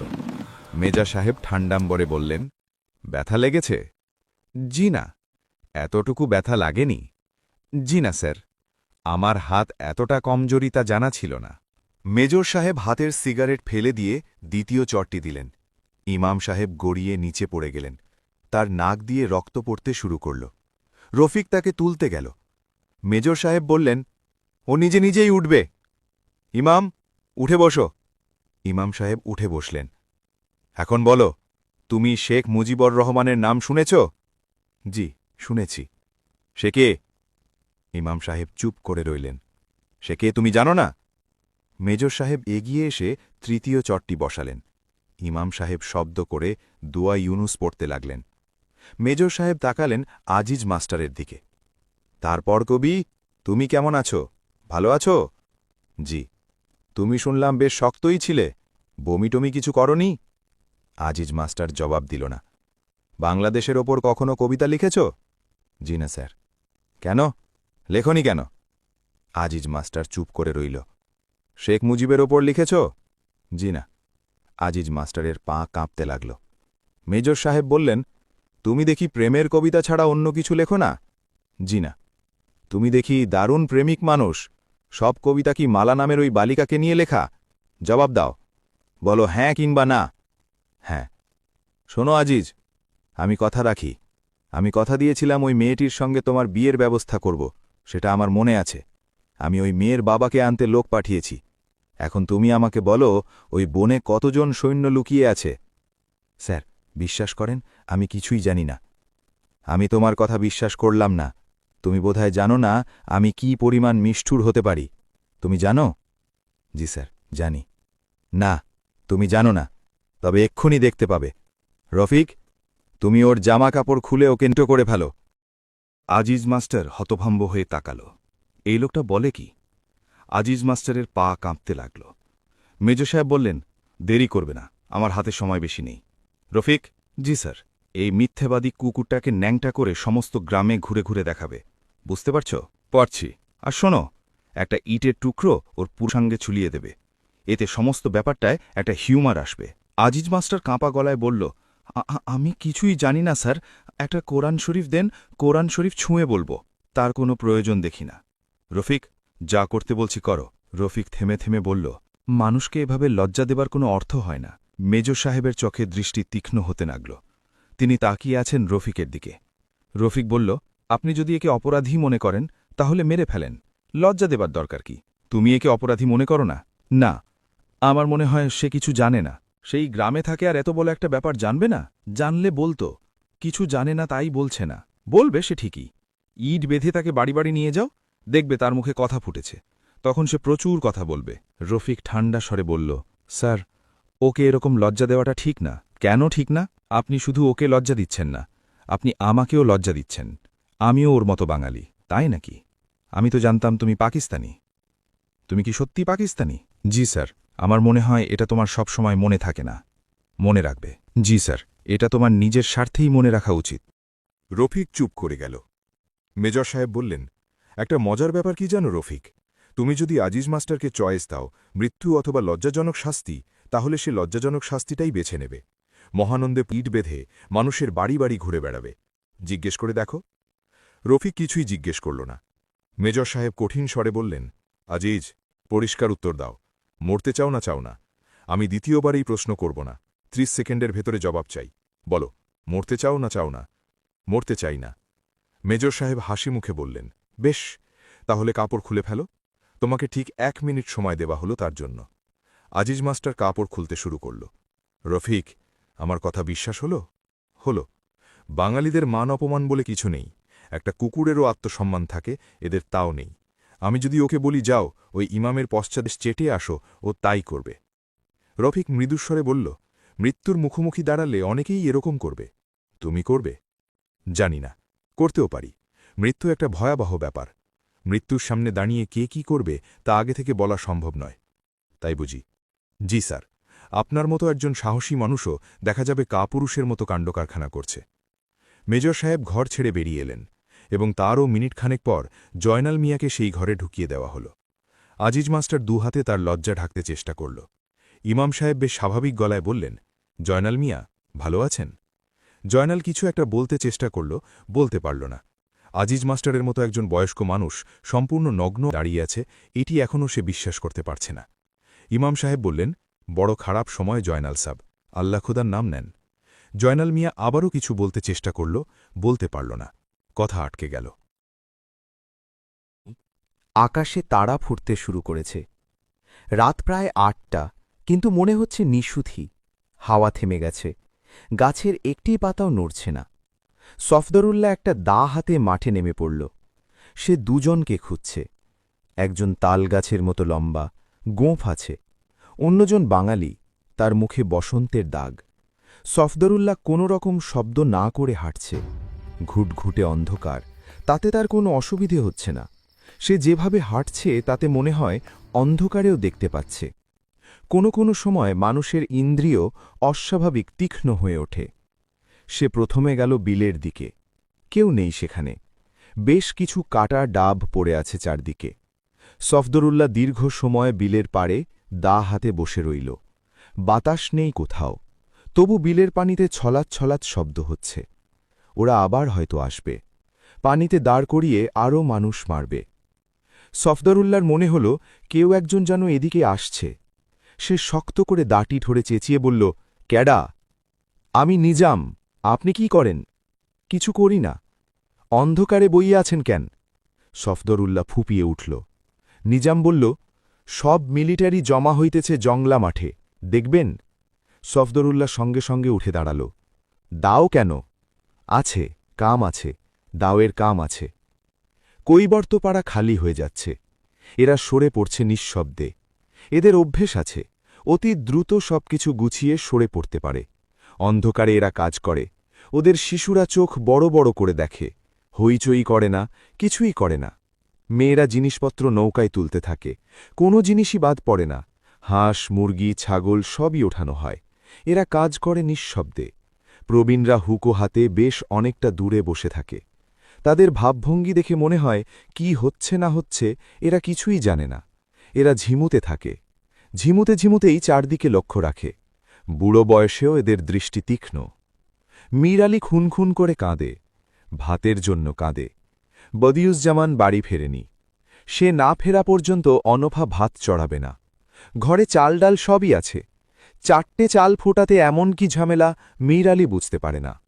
অনেক রকম ঝামেলা আছে ঠিকই, মাথার ওপর টিনের ছাদ নেই, গ্রামে মিলিটারি মানুষ মারছে। তাই বলে মানুষের ক্ষুধা তৃষ্ণা তো চলে যায়নি। পরিবাণুও বিরক্ত করছে না, ঘুমাচ্ছে। অসুবিধে তো কিছু নেই। মীর আলী মৃদুস্বরে বলল, বউ, 4টে ভত রান দিপল। অনফা তীব্রস্বরে বলল, আপনি মানুষ না আর কিছু? মীর আলী অবাক হয়ে বলে, আমি কি করলাম?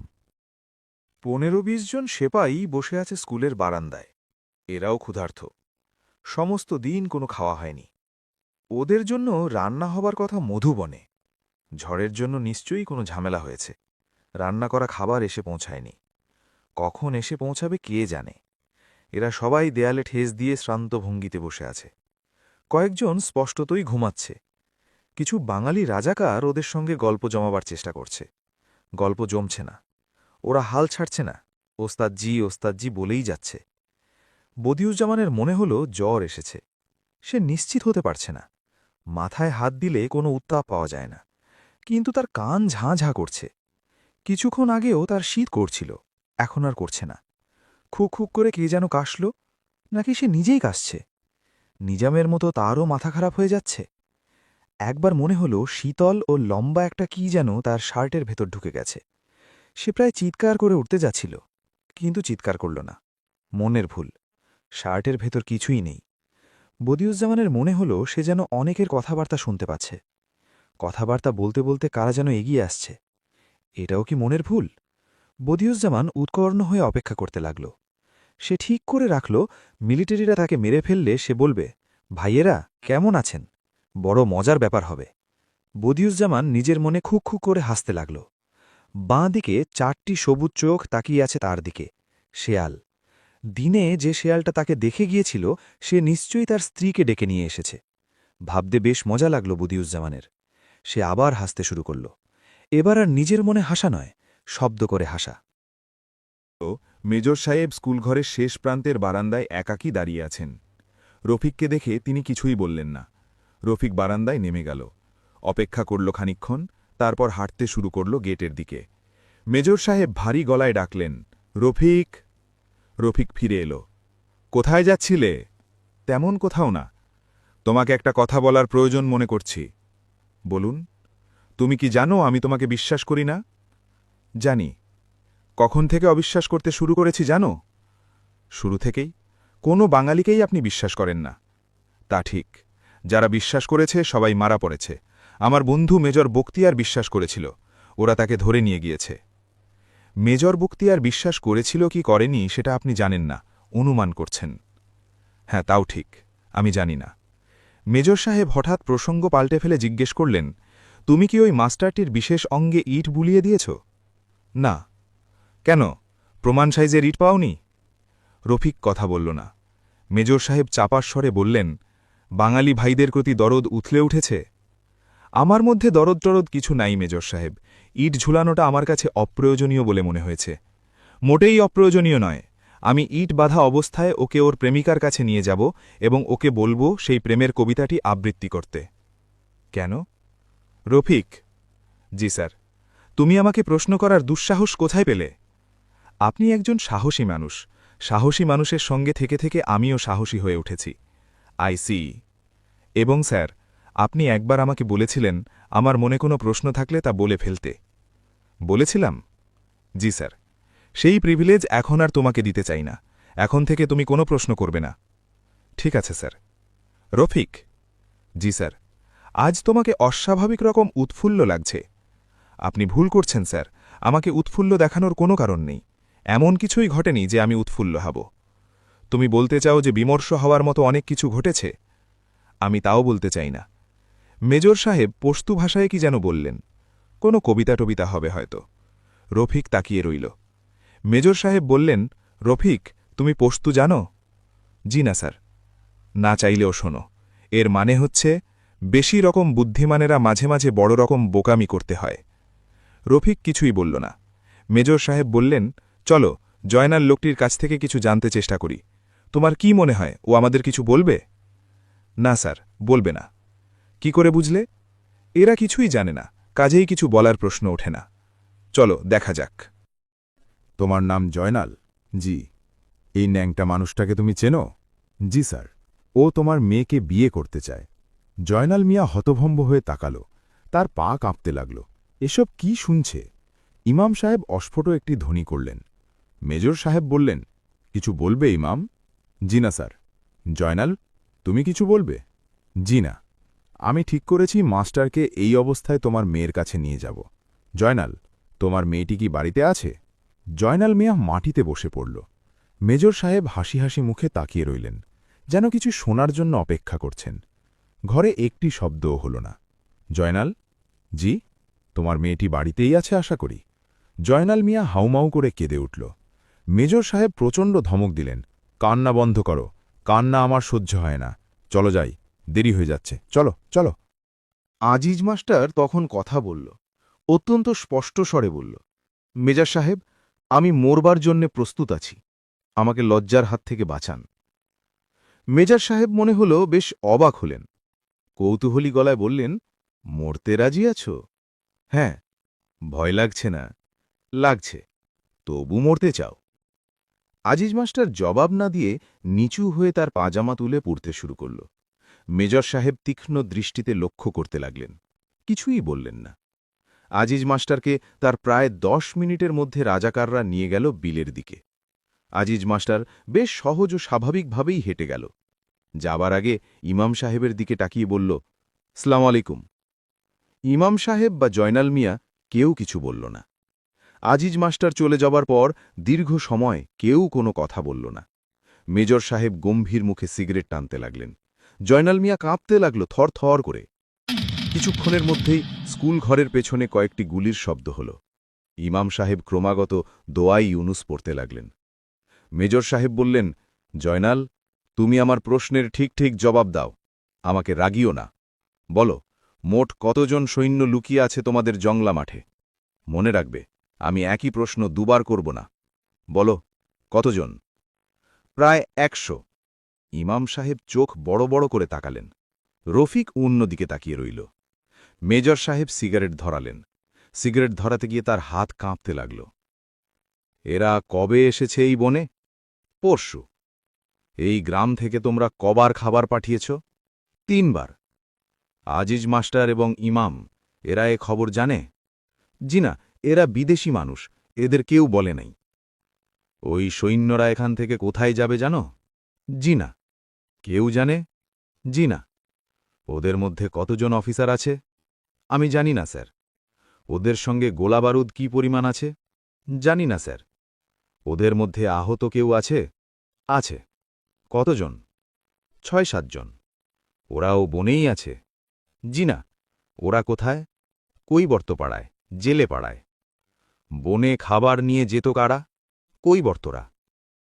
মেজর সাহেব থামলেন। জয়নাল মিয়া মাটিতে বসে হাঁপাতে লাগল। রফিক এখনও জানালার দিকে তাকিয়ে আছে। মেজর সাহেব বললেন, ঠিক আছে, তুমি যাও।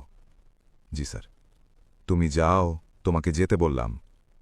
জয়নাল মিয়া নড়ল না, উবু হয়ে বসে রইল। মেজর সাহেব বললেন, নাকি যেতে চাও না? যেতে চাই। তাহলে যাও, দৌড়াও, আমি মত বদলে ফেলবার আগেই দৌড়াও। জয়নাল মিয়া উঠে দাঁড়াল, নিচু গলায় বলল, স্যার, আসসালামু আলাইকুম। মেজর সাহেব বললেন, ইমাম, তুমি যাও।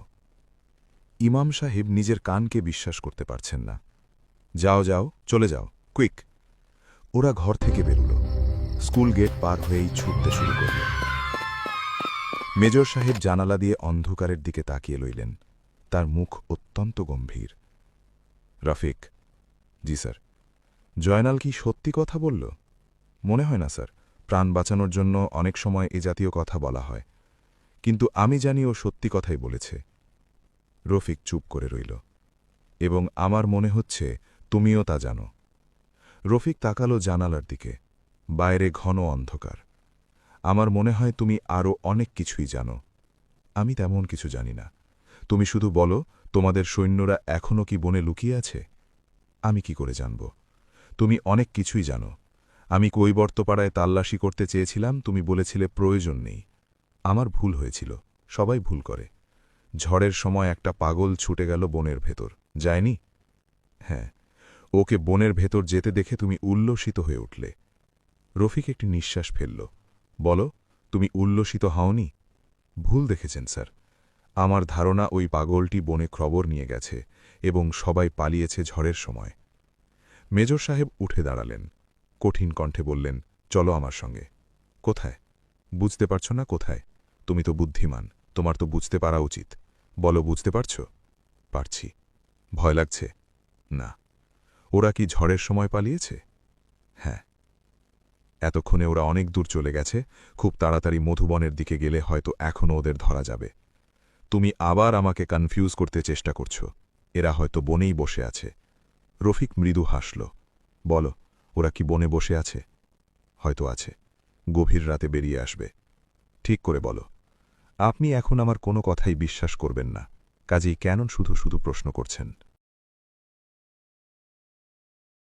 আহমেদ পাড়ে দাঁড়িয়ে আছেন। তার পাশে ডানদিকে চাইনিজ রাইফেল হাতে দুজন জওয়ান এসে দাঁড়িয়েছে। রফিক নেমেছে বিলে। বিলের পানি অসম্ভব ঠান্ডা। রফিক পানি কেটে এগোচ্ছে। পাড়ে বসে থাকা মেজর সাহেব বললেন, কার সঙ্গে কথা বলছো রফিক? নিজের সঙ্গে মেজর সাহেব। কি বলছো নিজেকে? সাহস দিচ্ছি, আমি মানুষটা ভীতু।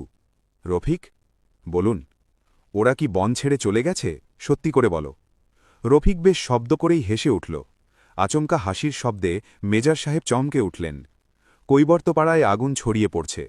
আলো হয়ে উঠছে চারদিক। রফিককে পরিষ্কার দেখা যাচ্ছে এবার। ছোটখাটো অসহায় একটা মানুষ বুক পানিতে দাঁড়িয়ে আছে। মেজর সাহেব বললেন, রফিক, তুমি কি বেঁচে থাকতে চাও? রফিক শান্তস্বরে বলল, চাই মেজর সাহেব। সবাই বেঁচে থাকতে চায়। আপনি নিজেও চান, চান না? মেজর সাহেব চুপ করে রইলেন। রফিক তীক্ষ্ণস্বরে বলল, মেজর সাহেব, আমার কিন্তু মনে হয় না আপনি জীবিত ফিরে যাবেন এদেশ থেকে। মেজর এজাজ আহমেদ সিগারেট ধরালেন। কৈবর্তপাড়ার আগুনের দিকে তাকালেন। পস্তু ভাষায় সঙ্গের জোয়ান দুটিকে কি যেন বললেন। গুলির নির্দেশ হয়তো। রফিক বুঝতে পারল না। সে পস্তু জানে না। হ্যাঁ, গুলির নির্দেশই হবে। সৈন্য দুটি বন্দুক তুলছে। রফিক অপেক্ষা করতে লাগল। বুক পর্যন্ত পানিতে গা ডুবিয়ে লালচে আগুনের আঁচে যে রফিক দাঁড়িয়ে আছে, মেজর এজাজ আহমেদ তাকে চিনতে পারলেন না। এ অন্য রফিক। মেজর এজাজের ককালে বিন্দু বিন্দু ঘাম জমতে লাগল। এই উপন্যাসের অ্যানিমেশন এতক্ষণ ধরে দেখার জন্য তোমাদের সবাইকে অনেক অনেক ধন্যবাদ। নীলু, সেন, আজিজ মাস্টার এবং বিশেষ করে রফিকের মৃত্যুর দৃশ্যগুলো সত্যি অনেক কষ্টের ছিল। যারা দেখেছো তারা কমেন্টে জানাও অর্টেম। আর কোনো প্রশ্ন থাকলে নির্দ্বিধায় জিজ্ঞেস করতে পারো। ধন্যবাদ।